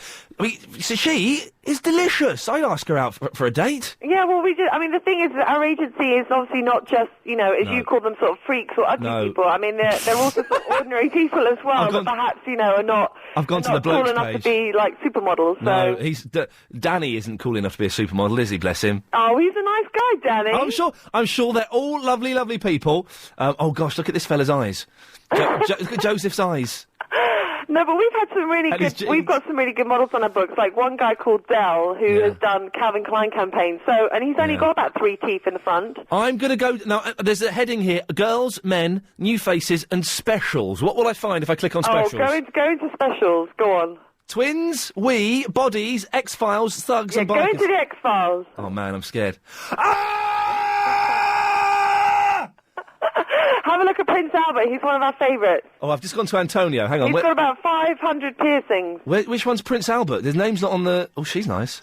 He him will be down in there. He's the oldest guy we've got, and he's got 500 piercings. Oh, no! Yeah. Prince Albert... Oh, my God, look at his genitals. Excuse it's a medical term, but look at that! I saw pictures of his willy today, yes. Oh, man! He's not... He doesn't get any work, does he? He does. Trisha Show loves him. He's always on the Trisha Show. Who's this woman in the PVC corset? She's quite nice. I don't know. What's her name? Nikki Estrada. Oh, yeah, Nikki's great. Oh, you said that with a hint of hesitance there. Well, the thing is, we've got about 900 models, so you're kind of picking out a few, and I have to remember every single one. No, so you're doing well. I've got to have a bit of a delay until it registers in my mind. What's Rage? Rage is just beautiful people. Yeah, Rage is the good-looking side. Look at Agni. Was that her name? Oh gosh, wow. Anyway, Maxie, these people get jobs on the bill and things like that, do they? They get all sorts of jobs. Wow. Yeah, we've done Calvin Klein, we've done all sorts of jobs. So yes, from BBC. It's Mr. Shaky Hands from Banzai. We've also got Mr. Muscle Guy as well. Oh, man. Maxine, listen, thank you very much for that. Oh, Maxine, I can't cut you off, I'm afraid. I think we've reached the end of the phone conversation. Okay. Take care. Okay. And thank you very much for that. Bye-bye. Cheers, Bye-bye. bye. Bye-bye. It's Jit Loy Chong. It's Mr. Shaky Hands from Banzai. Oh, that was more fun than it should have been. We're celebrating the magic of the ugly person. Are you ugly? Will you confess to being a right proper munter? But be polite, please. We're trying to be polite if we can today. 08709090973. We've got another phone call to play. I think we should probably do that in the next quarter, maybe. We'll do that. Another phone call we made to caller. We need one more correspondent, please, for the live correspondent update at 5:38. It's a daily thing. We do it daily now. Every day. Daily. So if you want to give us a call, that'll be fantastic. 08709090973. Oh dear, I'm all out of breath. More of your phone calls and your emails after the latest LBC 97.3 news. Made me uncomfortable. That was Alison Bell filling in for Clive Ball tonight. I believe that Clive's back this evening. But that was... I heard a bit of Alison last night. She's a lot of fun in the office, isn't she? Filthy conversations. Poor Giles was producing her. But I did hear a lot of the show. It was very good. But that was an awful bit. We'll talk about that tomorrow. Where she was talking to a young chap, and she called him a girl. It was difficult to tell. But I thought it was a boy. But we're going to make that today. But we're kind of swamped under with politeness and ugly people at the moment, which is fantastic. This is the day that we are being incredibly polite. If you just tuned in and wondered, why isn't he having a go at mentals? Why isn't he calling people idiots and being almost swearing within the confines of the law? Because I've been told off being a little bit too rude by Ofcom, which is kind of the body that oversees all broadcasting. And the deal what we done struck with them is, if I'm incredibly polite today, it makes up for the last 3 months of being a bit of an idiot and being a little bit rude. So we're trying it. And at the start, I think it was a little bit uncomfortable, a little bit rocky, it didn't quite work, and were we going to be able to sustain it for 3.5 hours? Yeah, I think we can. I think this has worked very, very well indeed, to be honest. I think I kind of like this. Iain, do you want to go to Portobello Road with me to buy some hats? Says Dan. I'm fine, thank you, Dan, but that's a lovely offer. Thank you very, very much. 08709090973. Are you a fan of being polite? Can you be polite? Do you have to do it for your... Is it one of those things that you have to be polite for your job, but as soon as you get out of work, you're effing and blinding and kicking things because you want to just release it? It's not a natural state to be this polite all the time, is it? And also, are you ugly? No one's called in yet to admit to being a right proper munter. And what... look, we started drawing this list of things that made you ugly, things that made you beautiful. We didn't get very far. Let's see if we can finish this off. You're beautiful if you have good looks and a good figure. It doesn't really tell us a lot, does it? You're ugly if you have no hair, a big nose and a big chin. Can we be a little bit more specific? 08709090973. Elizabeth is in the Langley. Oh, good afternoon, Master Ian. Good afternoon, Miss Elizabeth. How are you? I'm very well, thank you. Have you had a lovely day? I have. I'm not in the Langley now. I'm in the Heathrow. Okay, in the Langley. But anyway, first of all, would you please give my best regards to everyone at LBC? I'll give them to most people here, yes. Yeah, well, especially Professor Agent Chris. Now, I've got to ask you, Miss Elizabeth, has he been polite to you on the telephone? Oh, he is. Do you know, he is a credit to the wireless station. Wow. He really is. Wow. Well done. Shall I give him a round of applause? I think that you haven't got a... But while we're using this applause, it's only got a certain amount of uses. You haven't got a factoid for us, have you, Elizabeth? It's the thing we've stolen from the Steve Wright in the Afternoon show. Oh, no, I don't know anything about Steve Wright in the Afternoon. He does an excellent feature called Factoids. Oh, I see. Doesn't matter. OK, well, I'll just give Chris... F-A-C-T, is it? Yes. Yes, we got the reference. We got the reference. This is for Agent Chris then. Agent Chris, enjoy this for you, sir. Well done. Well done. Well done. It's finished. Could we also give a round of applause to Pete and to Simon Bennett? Because they're very, very polite. To who? Pete? Pete. Pete? He answers the phone sometimes. What, here? He's not been here for about 3 months, Pete. Not 3 months, maybe about 3 weeks. OK, this is for Pete and Simon Bennett. Excellent. Thank you, and all the rest of the hard work. Oh, can you just... at the wireless I nearly lost it there. Well, it would have been, without being rude, and I'm not being rude, it would have been easier if you'd have given them all in one lump sum. It means we've got to play... I do apologise. just wasted a little bit of time. Not that that's a problem. It's not a problem. I do apologise, but I thought as the show was going on that the politeness was being lost somewhat. Not from me, it wasn't, Elizabeth. Well, just to know some of your correspondence. Yes, some of the callers. Not you, of course. No, of course not, Elizabeth. I think it's coming from you. I'd like to discuss what makes a person attractive. Yes, and you're quite ugly, are you? No, I'm not. I'm a very I've got a very attractive family. And when you say you're attractive, do you mean you've got a nice personality? Because we've already established. I've got a nice personality, but my daughter, people say that she's very beautiful, and they say that she looks just like me. But she looks like a beautiful. I must be all right. A beautiful version of you. Well, probably a younger. Well, definitely younger. That would be. She's your daughter. The law of time dictates she's younger. Yes. But anyway. Listen, Ian. Do you remember? I mean, please forgive me. First of all, I don't mean to be rude, but do you remember when you had all that beard and all that fluff and stuff? I remember the beard. I don't remember the fluff and stuff. I remember the beard. It was on the TV on some silly program. Anyway, it didn't really do anything for you. No. Okay. So you weren't looking that attractive. Okay, that's a little bit rude. Thank you. But I do apologise. Okay. But I think that, your sense of humour, now that makes you attractive. What you're saying is, it's very kind of you, but you're saying I'm ugly. And that's fine. No, I think a sense of humour makes anyone attractive. Miss Elizabeth, I'm sorry to interrupt. I'm sorry to interrupt. We've only got 28 seconds left before I have to go to a break. Oh, but I want to go about your voice, that how sexy it is, and it's nice and bubbly, and it sounds fun. Thank you for calling. No, I haven't finished yet. And have a lovely evening. No, I haven't finished. I want to ask you a question. Oh, that's okay. In that case, you'll have to wait to the other side of the news. Well, I'll have to, because there's two things I have to still speak to you about. Sometimes I wish I wasn't this polite. Have a really... Before the news, we were talking to Miss Elizabeth in the Langley. I wonder if she's still there, if she's hung up. I'm in the Heathrow, Ian.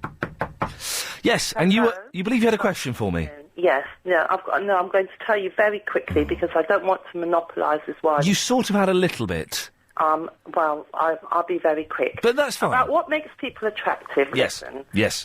Sense of humour. No. A nice voice. No.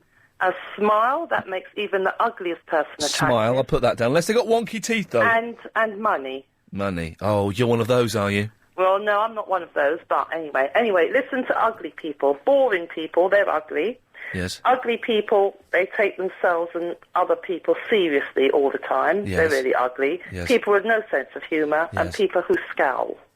Who scowl? Yeah, people, have that horrible... Oh, Scowl. Simon Scowl.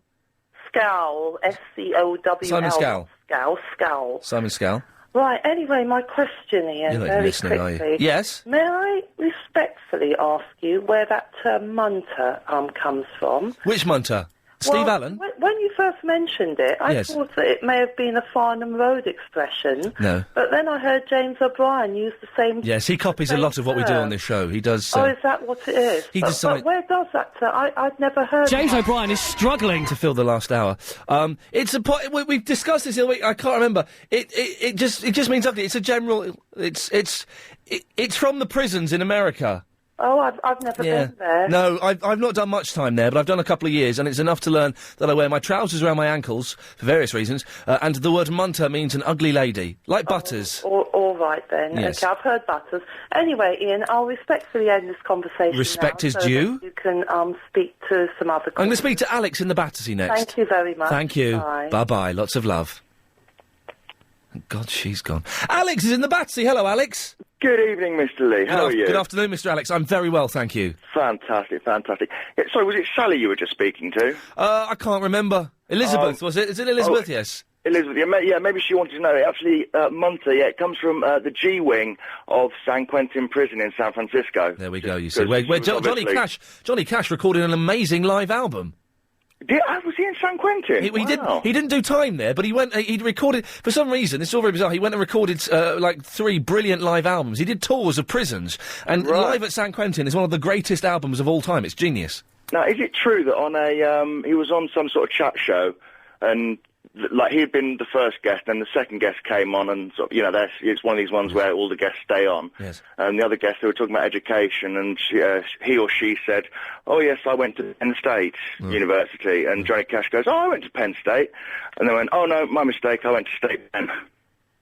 Yes, he was so much funnier when he said it. Wasn't he? It probably is true. Johnny Cash is. I don't know. He's only in my head because I heard a Johnny Cash song on the radio this morning. He is brilliant. He is absolutely brilliant. Just one of the greatest, I think. He is fantastic, and we're not just. No, he's great. No. Talking of America, actually, when you were going on, when you just asked if people apply for their job. Alex, why is your phone keeps cutting out at a regular interval? Right, I did suggest to Mr. Giles that he could call me back on a number, actually, because I'm now in front of my landline. Mr. Giles, I believe you mean Mr. Agent Chris. What? Oh, sorry. Oops. No, don't worry. We love Giles, although he was blushing last. Agent Chris, whoever you're talking to, put the phone down. I don't care. Put the phone down. Can we? I want to speak to Alex. He's a very, very nice young man, but he's got a landline as opposed to this mobile. Can you get his landline and call him back straight away? And while you're doing that, I'm going to play a little bit of music. Well, Alex, we'll speak to you in a second. Brilliant. Bye bye. Look forward to it. Bye bye. Let's play this while we're waiting. President Reagan, or kick a ball like Kevin Keegan.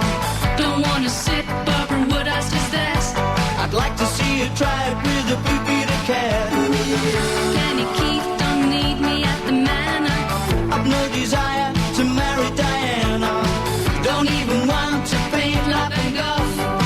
Go nationwide with Frank Buff. I just want to be aware. Just a little. Okay, I think we've got Alex back. Hello, Alex. Hello, how's that? Is that better? That's much, much better. Thank you, sir. Right, the offices are right by Heathrow, and I'm wondering if it's the radar or something like that. It probably is. Indeed. Yes, you asked if people had to be polite for their jobs, and because I just got back from holiday in America, it reminded me of that. You go into a shop and you just want to buy, I don't know, a can of Coke, a can of generic cola. Or Pepsi. Or Pepsi, or Dr. Pepper. Oh, I hate Dr. Pepper.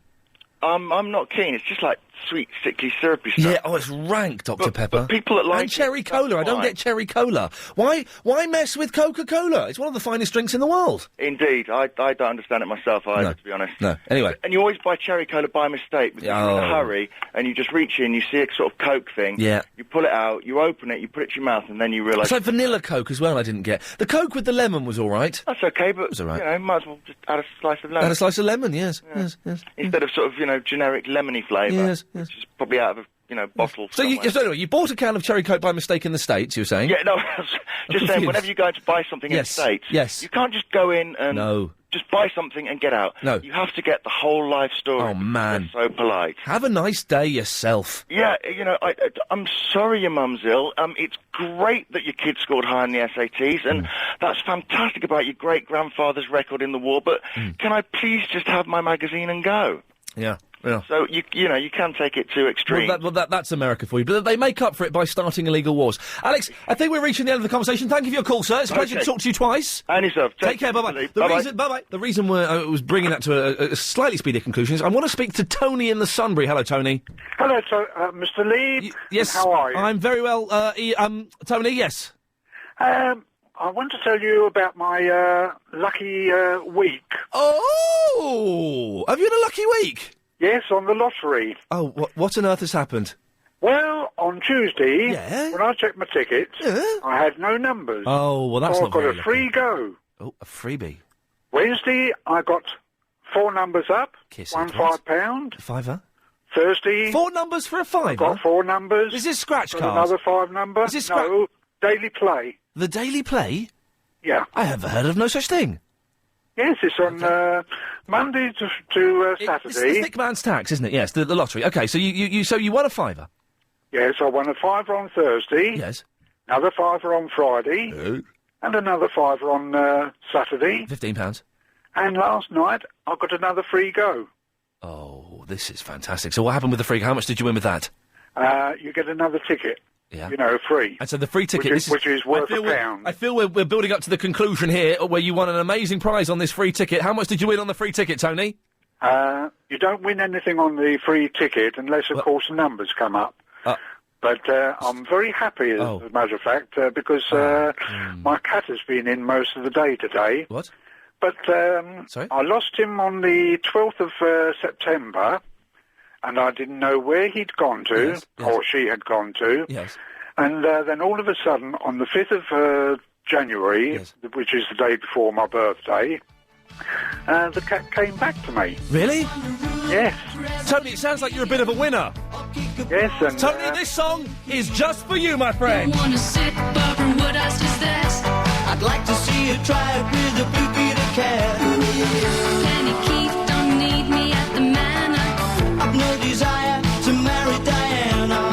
Don't even want to paint La Van Gogh. Go nationwide with Frank Buff. I just wanna be aware. Just a little Oscar, please. I just wanna be aware. Or a box of gold bees. I just wanna be aware. I wouldn't mind if it was no hell. I just wanna be aware. Either Mary would serve me well. See one, feel one, touch one.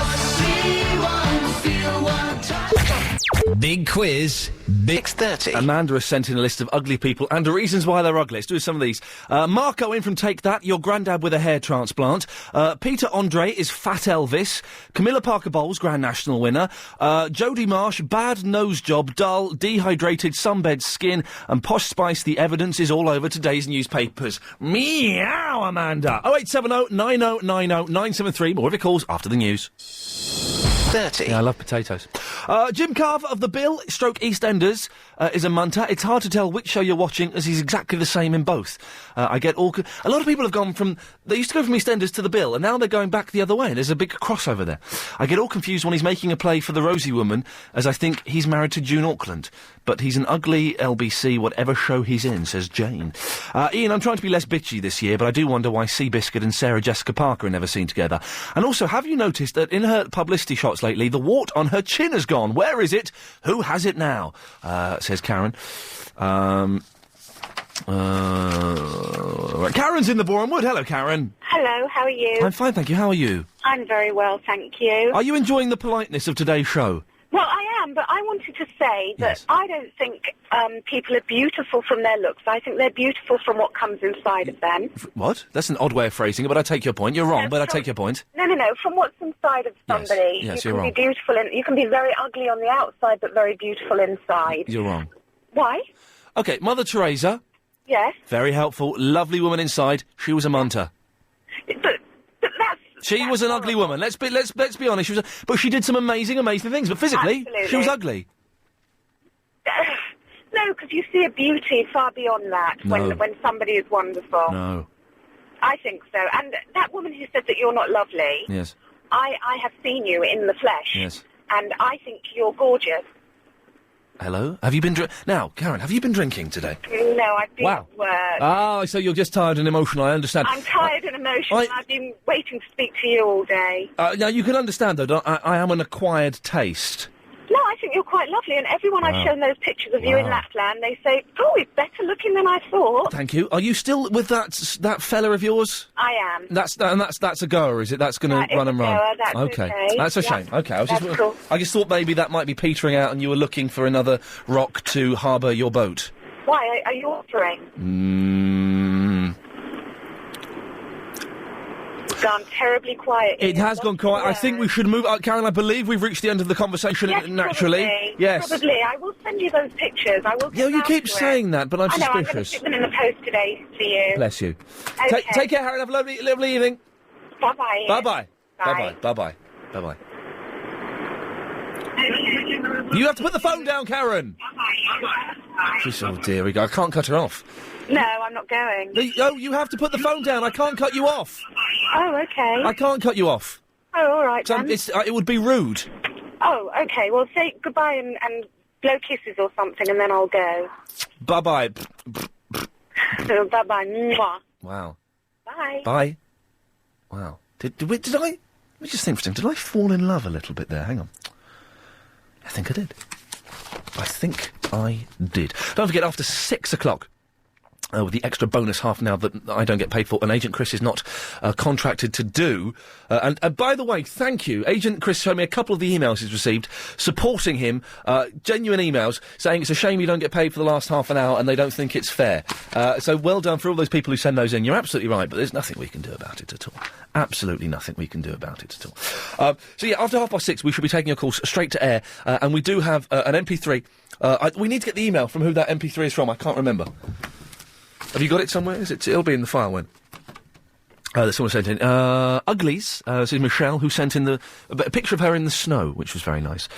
Graham Norton, Robin Cook, John Prescott, Les Dawson, the man with the moon face from the League of Gentlemen. Well, out of those 5, 2 of them are dead. That's a little bit harsh, but yes, I take your point. They weren't very attractive. With all due respect, Sir Stephen Wright will be doing the big quiz right now and not interviewing a guest. Thank you, says Mr. Graham Oliver. We've been saluting the magic of Steve Wright on Radio 2. He's a legend of broadcasting, for goodness sakes. Iain, I can understand the need to be polite for the powers that be, but this is boring radio. They may need politeness, but I'm sure they care about listener numbers far more. Please, please, please, can we return to normal, as I'm going to have to swap over to Capital FM at this rate. Many thanks. It's 5:38! It's time for the daily 5:38 Daily Correspondent Update. Brought to you every day. That's how the web correspondent says. A website of world record card stacking has some mind-blowing images of some of the coolest car buildings ever made. www.cardstacker.com. Hi, I'm Annabelle from the Woodford, and I'm the Cars and Kids correspondent. Here is my update. The Honda Civic is the first car to be able to drive itself round corners. Sir Haven Catford, the Asian movie correspondent, says the best Asian movie review site is on the net at lovehkfilm.com. My name is Yasta and I'm the Doctor Who correspondent. Pierce Brosnan was going to play Doctor Who in a feature film that was never made. And finally, Raptor X, the iTunes LBC League Update correspondent. Over 100, Steve Allen. Over 100, James O'Brien. Over 100, Clive Bull. At number 26, it's this show! Pierce Brosnan was going to play Doctor Who in a Beatles film? Did I hear that correctly? Wow, I've genuinely learnt something today. That's pretty darn cool, isn't it? Chris is in the Greenwich. Hello, Chris. Ian, how are you? I'm fine, thank you. How are you? Good. Love that show, and I love that show a lot more than that Camp Queen in the morning. If I'm in a good mood, I'll listen to him. If I'm in a foul mood, he totally sends me under. Yes. You never send me under, ever. So Steve Allen has sent you under before, has he? He sends me and under you've gone every morning. Wow. Big time. Anyway, we're talking about ugly, yeah? Yes, we were. I have a face like a clumsy beekeeper, and I'm not kidding you. Oh, dear, now why is that, mate? What? I have no idea. I just hit every single branch of that ugly tree, and there's nothing I can do about it. And now, do girls find you sexy in a weird, perverse sort of way, or are you just a complete loner? No one will talk to you? No, man, I reverse it. They love it because they're always coming up to me because I look so weird. Yes. I went bald at the age of, 15 and a half. My eyes are far too close together. I went through acne and I've still got it. I want to see a picture of you. Honestly, I can't tell you, man. I'll send you one in and you won't believe it. Oh, would you do that? But I'm Good so girl. used to it that it's kind of, I don't think I'd want to be good looking now. Do you know what I mean? Really? Yes, I can imagine that being good looking is a burden that good looking people have. No, I bet they love it, to be honest. You know when somebody walks into a place and everyone looks at them, that's me. But I kind of like that now, that's, I don't accept for any less, I've got a lovely girlfriend and she loves me and it's fine. Is your girlfriend ugly? No, she's gorgeous. Yeah, is she listening? No. Oh, okay. Fair play. No, okay. I just wondered. It seems strange. On a scale of 1 to 10, where would you rate yourself? I've seen you. I've seen you. You're probably like a 6. You know, Joel Clooney. You're a 5 or a 6. Well, a I'm 6. probably wound there, Not down 5. there with like a. I'm not 5. Well. I'm a 6.5. We'll give you 5.5 and leave it there. How's that? We'll say 6. All right, you get a 6. Your legs are too long for a 6. Well, we're talking facially. Yes, my legs could be. All right, so where would you put you on that scale? Oh, I'm down there, probably a 0.5. Oh, I'm lucky. dirty. Where's your girlfriend? Where is she? She's at work today. No, on the scale! Oh, she's definitely a 9.5. Loving it. Chris, I have to move on. Thank you for calling. Move on, Ian. Keep it up. Yes, I try and remember that, but it's very hard these days. Chris, thank you. Bye-bye. Cheers, mate. Bye-bye. And he's put the phone down. Let's quickly go to Brian in the New Cross Gate. This is good people ending their own phone conversations. Working better than I thought. Hello, Brian. Hello. Hello. I believe you've got a little factoid for me. Yes, I do. Factoid! Brian, what have you got? Can I do mine in a Welsh accent, please? Well, yeah, go on. Okay, it's time for a cheeky factoid. Hello, my name's Gwyn from Wales, and did you know that Wales has the second largest population of sheep in the world? Factoid! Brian, we are actually going to cut you off there. Just because I don't quite know what happened. I thought it was easy. May I apologise? Let me put my hat on and then take it off to Mr. Steve Wright, out of respect. It turns out that doing the factoids isn't as easy as I thought. The man is a radio legend, and God bless you, sir, for still being with us. 0870 9090 973 is the telephone number. It's the last 15 minutes of the show proper. Before we enter some kind of crazy Triple M, where you're allowed to talk about pretty much anything you want. If you want to talk about stuff we've been mentioning in the show, or just phone up and mess around, you can do that after 6, but it's the last 15 minutes of the show. You can email as well. I've got a stack load of emails that I will try and get through. If I can, Iain@lbc.co.uk. And after 6, of course, we're playing an MP3 that's been sent in by one of you. You're relaxed. True. Now, Brenda in Watford is sitting pretty with 30 points, but we think she could be beaten. If you squeeze past Brenda, there's a chance you could be walking away with £100,000 of life-changing money. Yes, we really are giving you a chance to win all that money. All you need to do is call 09016 339 973. Calls cost 40 pence from a BT landline. You can call any time. We just need your name and number. And then listen to the big quiz every weekday night from 7 with Gary King. Mario's in the Wilston. I was reading that, by the way. Mario's in the Wilston. How you doing, Hey, man, Mr. Mario, where on earth have you been, sir? Bruv, I've been busy, man. I've heard you on many, many other shows recently, and I thought that I'd upset you in some way. Nah, it's not that, it's just a time difference, what I'm saying? And yes, there is a time difference between here and Wilston, isn't there? No doubt, man. Yes, it's true. I drive through it every day. I have to reset my clock twice. You serious? Yes, I'm serious. What's that, hemisphere, yeah? It's hemisphere, yes. Okay. Mario, what can I do for you, sir? It's a pleasure to hear your voice. No doubt, man. It's just that, it's a polite day, and I'm enjoying the show, Ian. Isn't it nice? It's a bit different, yes. But it's not giving me the giggles. It's not giving you the giggles? Nah. Do you want me to be rude? Not really, but... No, what? Whoa, hang on a minute. I don't even think you're rude, Ian. I just think some people ain't got no sense of humour. I think some people are just old and disappeared up their own bums and don't understand what comedy is. I just think some people don't get out of their house to know what time it is. Yes. I think some people just don't know that they're still living in the year 2006. Well, you say still living in it. They've only been living in it for 16 days, so maybe they've not adjusted their body clocks. Don't even realise that the years have changed. I think some people are still backwards. Yeah, I think there are some backwards people. No doubt. Ian. Mario. Ugly people. Oh, gosh, I hate them. Ugly people. I don't hate them. We applaud the ugly person. I love them. Yeah, not for real. Ugly people. I used to have a couple ugly girlfriends. Yeah. You were doing them a favour, weren't you? Well, you know what they say, it's all in the behold of the heart and all that. That's all right. I'm flexing with no ugly girl again. You're what? There's no way I'm going to go back out with the ugly shorty. Why not, Mario? Because they always think, you know what, when I ain't saying that I'm hot, yeah, but I'm saying, like, when you give them the time of day, they always seem to think that they're it. Yes. You know what I mean? Yes. So there's something about them. Sometimes, yeah, it's not even in the face, and it might be in the behold, because you can say it was in the behold, actually, yeah. The beholder? Yeah, man, the behold did hold. Okay, so I think we've got that reference, yes. It's a vague sexual reference, which we can just about get away with, thank you. No doubt. No doubt. If you really want to see some ugly shorties, you go down to Hemel. Some ugly what? Shorties. Because your phone cut out at an inappropriate moment. It sounded like you said some ugly LBCs, but never mind, yes. No. Go down to where to catch some ugly shorties? Down at Hemel Hempstead. Hemisphere Hempstead, yes. Yeah, I went there Christmas. Man. They oh, man. I swear to God, I mean, if you see just the looks on their face, the way their eyes was popping out of their head. Oh, God, bug eyes. Yeah, like, there was just something ugly about them. Yes. They might not have been ugly, but there was something criminal about them. It's like there was all convicts that got let out on Boxing Day. Ugly convicts out on Boxing Day, yes. I know the exact look you're describing, yeah, it's shameful. And that was in Hemel Hempstead. Mary, let me just hang on. Let me just get my pen and paper. Remind me again where those ugly girls were? Hemel Hempstead. Hemel Hempstead. Just never go there. Excellent stuff. Got that down there, Mario. Excellent stuff. How's life treating you? Is everything fine? Life is good. Good. Babies are breathing, bouncing, doing Good. all what babies does. Bouncing. I'm in my new car, so I'm happy. Oh, what car have you got? Is it a new Golf? Yeah, no. The Golf is on consignment at the moment. Yes. I put it down. I'm in the new Audi S line. Oh, hark at you.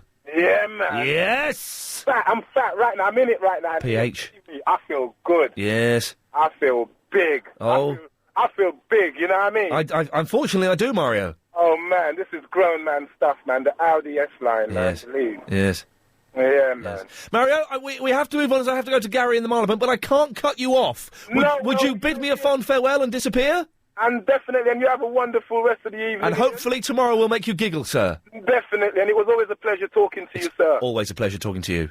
Thank you. Bye-bye. Bye-bye. The way he said it was always a pleasure talking to you. It makes it sound like I'm going to die, doesn't it?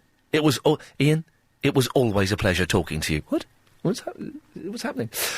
Gary is in the Marylebone. Hello, Gary. Hello, sir. How are you? I apologise for London for swearing on Iain Lee's show. Well, that's very kind of you, Gary, but you've done that. You don't need to do that again. Well, I know that, sir, but I thought it was my opportunity to really be nice and talk to you gentlemanly today, you know, Ian? I apologise for London for swearing on Iain Lee's show. You don't, honestly, you've apologised, that's fine, thank you. I apologise for London for swearing on Iain Lee's show. What am I doing now? I'm bum licking now, aren't I? Yes, That's too many times, isn't it? Yeah, something like that. I apologise for London for swearing on Iain Lee's show. Yes.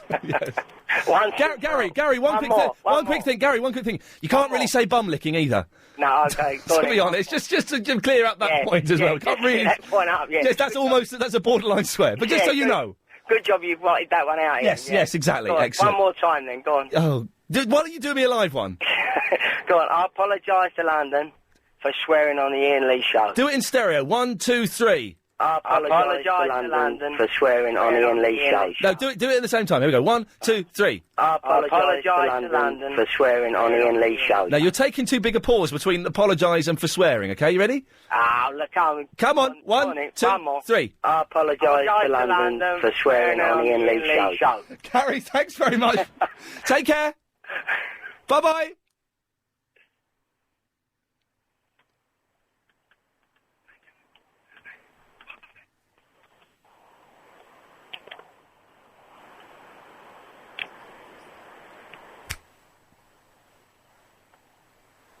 I apologise for London for swearing on the Iain Lee show. No, we can't cut you off. We have to go to a break and leave it online.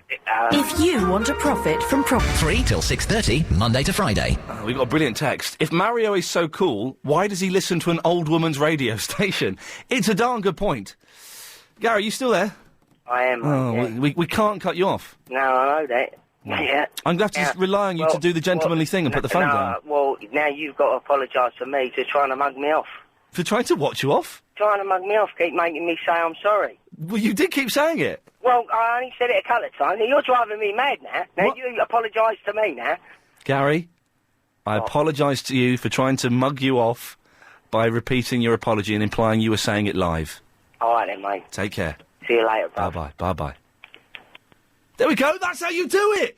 Man, I've learnt a lesson today. I've learnt 2 lessons. I've learnt that, Pierce Brosnan was going to play James Bond in a Beatles film that never got made. I didn't know that. And that by being friendly to Gary, you can get rid of him quicker than by being obnoxious to him. It's as simple as that. Annie Morris says, I think Iain Lee is ugly. He has a much better face for radio than TV. Mr. Iain Lee, I think that traffic wardens on the whole are ugly. Some policewomen as well, says Fred from the Feltham. Iain, usually you get me through the workday, but seriously, about this polite thing, as Clive would say, you're boring me now, I'm seriously falling asleep. Tell someone to get stuffed so I can wake up, or I'm switching off? Well, that's very, very rude on this day of polite days.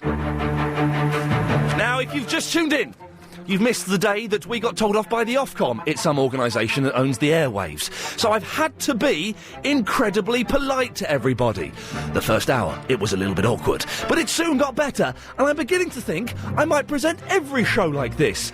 We also saluted the magic of the ugly person, men and women, munters alike, because without them, beautiful people wouldn't seem so beautiful. We need them. And also, we gave a big thumbs up by trying to steal an idea from Steve Wright, BBC Radio 2. It turns out he is the governor. If you missed it, this was the show.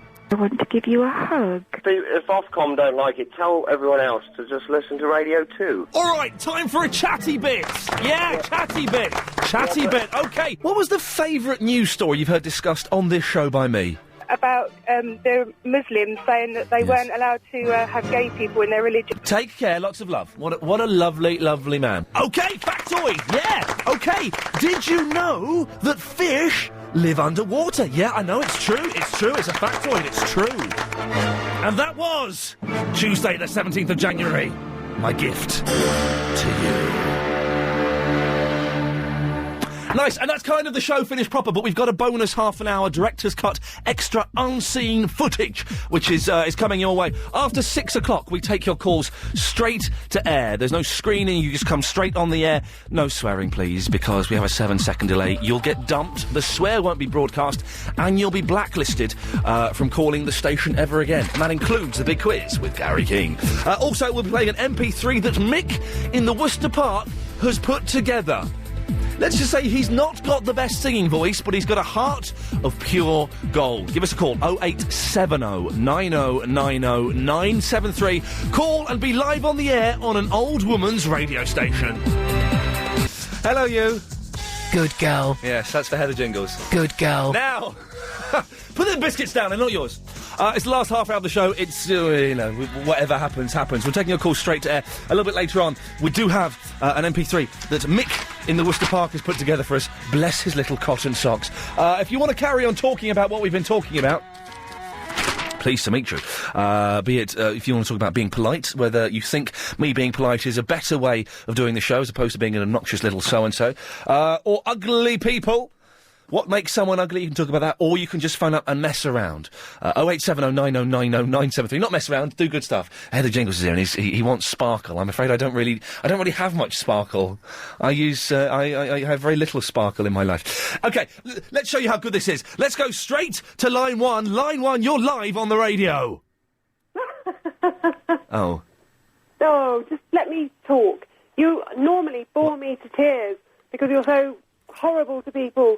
And today you're even more... You're really boring me. You are really boring me. Bye-bye. Good girl. Yeah, come on, you see? This is what happens. But she still listens, that's the odd thing. Let's that was a false start. Let's start properly now by going to line two. Line two, you're on the air. Ooh, ha, ha, ha. Good girl. Yeah, OK. Not really. Yesterday we had to play a record and we can't do that now. OK, let's start properly. Line three, you're on the radio. Hi there, Ian. Hey, you're on the air. Hi, Ian. How are you doing? I'm fine. Your phone's breaking up. Oh, sorry about that. I'll give it a shake. Get that stupid thing outside the phone. It's just a quick question. You know this thing about prostitutes and brothels? Yes. What about blokes? I mean, what about blokes who want to set up as, what do they call them, escorts? You know, is this something that you're thinking of doing? Well, I can see a gap in the market, frankly, yes, and I've got a house, spare. I was just wondering if something to do with it. Is this what you could do? A house spare? You don't see many chaps in leather boots and miniskirts on street corners. I must say, congratulations to the BBC and Sky News for just showing footage of prozzies all day. Well done. You have to respect that as, They've made it legal now or something. I wasn't really paying attention to the story. I think that's the thing. There's nothing. You can't say that. That's the naughty man. Line 5, you're on the air. This, Pete Burns. Yes. Pete Burns and his coat. Yes. All we're hearing about his coat. They're saying it's a gorilla coat. I've never seen a black and white gorilla. No. They knew it was a gorilla coat because there were bananas in the pockets. Line 7... sorry, the jingles, you might as well go. It won't get any better than this. I'm afraid it's appalling. No sparkle or glitter at all. Line 7, you're on the air. Hello? Hello, you're on the radio. Cow chasing dog, chasing cat.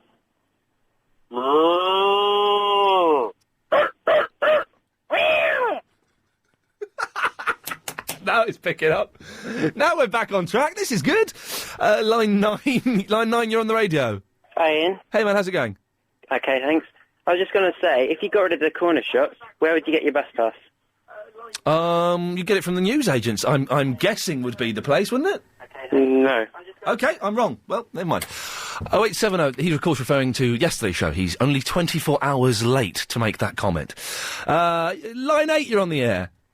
This is a message from Mario in the Wheels Den. Stop boasting about your wheels den.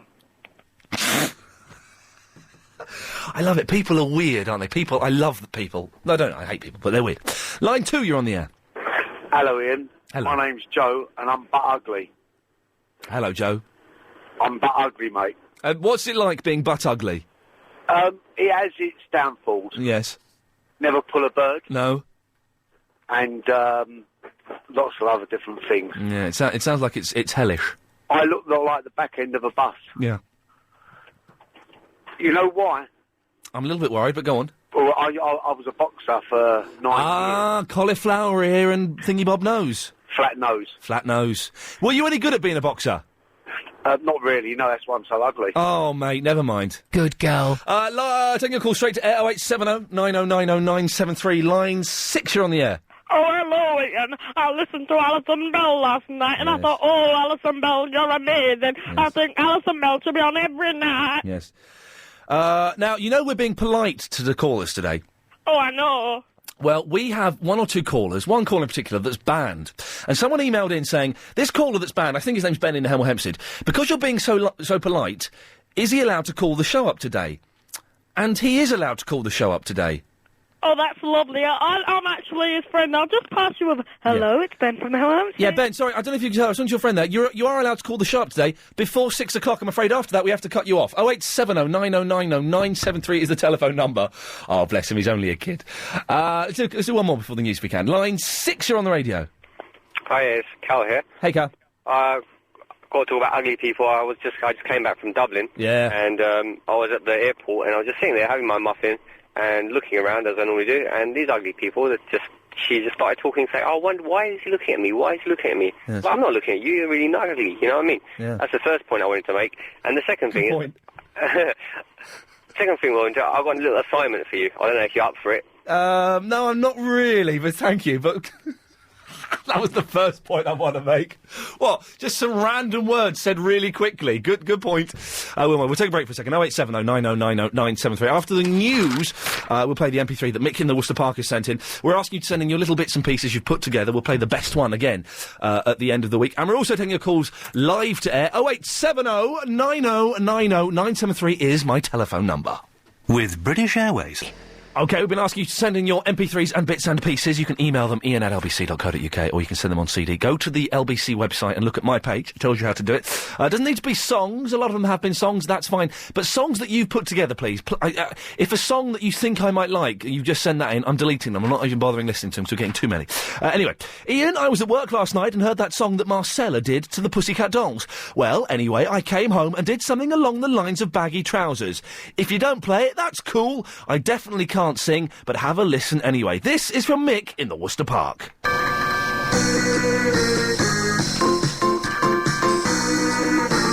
Every day just after 3, Ian Lee's on LBC, having fun and taking calls. Mr T says he's a fool. Correspondence we must have, Croydon, Vicky, hardcore chat, trying not to think of when Watford Barry will ring again. Oh, what fun we had, listening to that skinny bloke. He thinks he's so cool, but we all know that he's a fool. Oh, what fun we had, but is he just a passing fad, trying different shows to make a difference too? The head of Jingles had enough today. Agent Chris has gone away, gone to do the Clive Ball show. When he's back we just don't know. Sits alone and takes his calls. Same old fools. Chairs turned out to be cack. Beds are better for your back. Oh, what fun we had, listening to the radio. He beat James O'Brien in a stupid girly race. Oh, what fun we had, but looking back it seems quite clear. Trying different shows, and now you've ended up on here.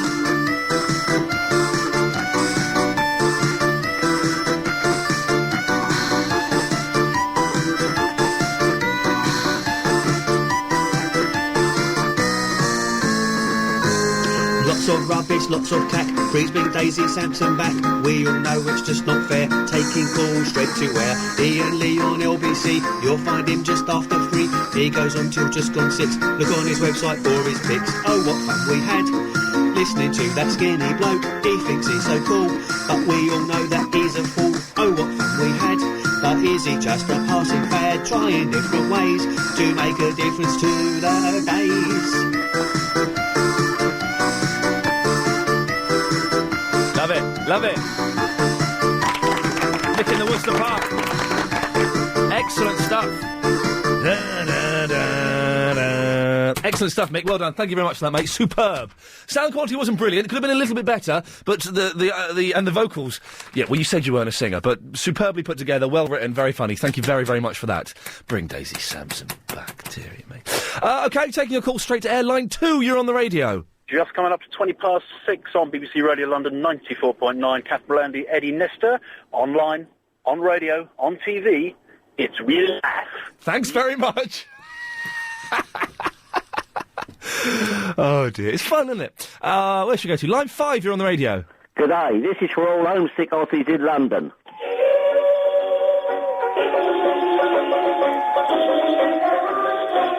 It's Skippy. We'll give it one more go round.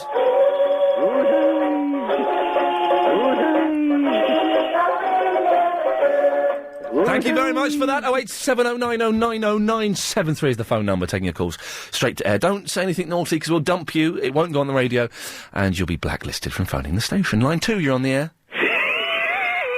It's Barry from Watford. Oh, he hung up on himself. It wasn't Barry from Watford. No. Have we got any... I don't think I've got any Barry from Watford, have I? Have I got a little bit? No.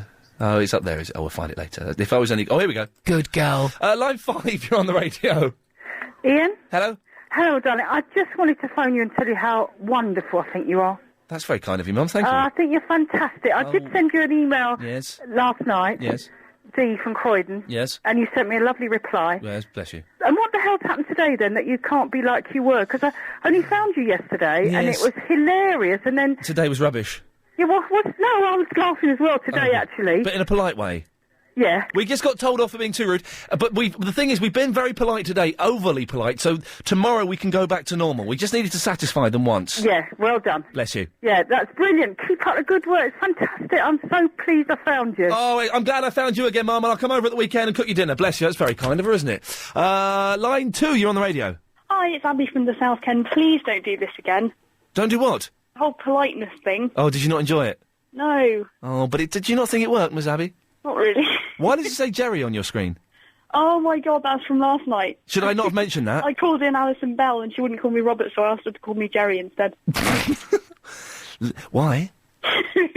I don't know, just because it was random. Good girl. Yeah, I believe that Clive Bulley's back tonight. We like hanging around in the office. As boys, we like hanging out in the office with Alison Bell, but Clive is better, I believe, which is good news. Yeah. Thanks very much for that, Abby. I think the polite experiment worked. I think we might carry it on for the rest of the week at least. I don't know. We'll have a little meeting afterwards. Line 2, you're on the air. Hi, Ian, it's Nelson in the Norfolk. Hi, Nelson. Oh, every time he gets me, man. Every time. When am I gonna... Line 2, you're on the radio. Hello. Hello, you're on the air. If you could only see the way she loves me, maybe you would understand why I feel this way. Good girl. Oh, bless, I don't know why that's made me laugh. Is it weird? Some things you don't know why they're funny, but they make you laugh. Line 2, you're on the air. Hi, I'm Barry Scott, and my microphone's not working, so I'm just going to have to shout at you. Excellent stuff there. Well done, you. Where should we go to? Line 2. Line 2, you're on the radio. Hello, Ian. Hello. Your mum's like Turbridge, she only opens for the big ones. I didn't hear it. I'm sure it was rude, but never mind. Where should we go to? Oh, no, let's go to line 2. You're on the air. Hello? Hello? Hello, you're on the air. Oh, hello. Hello. How are you? I'm fine, how are you? Fine, thanks. Nice one, yeah. Yeah, as for ugly people, Yes. No, you're taking too long. Taking too long, and it makes me a little bit nervous when they don't get straight into it. Line 2, you're on the radio. 08709090973.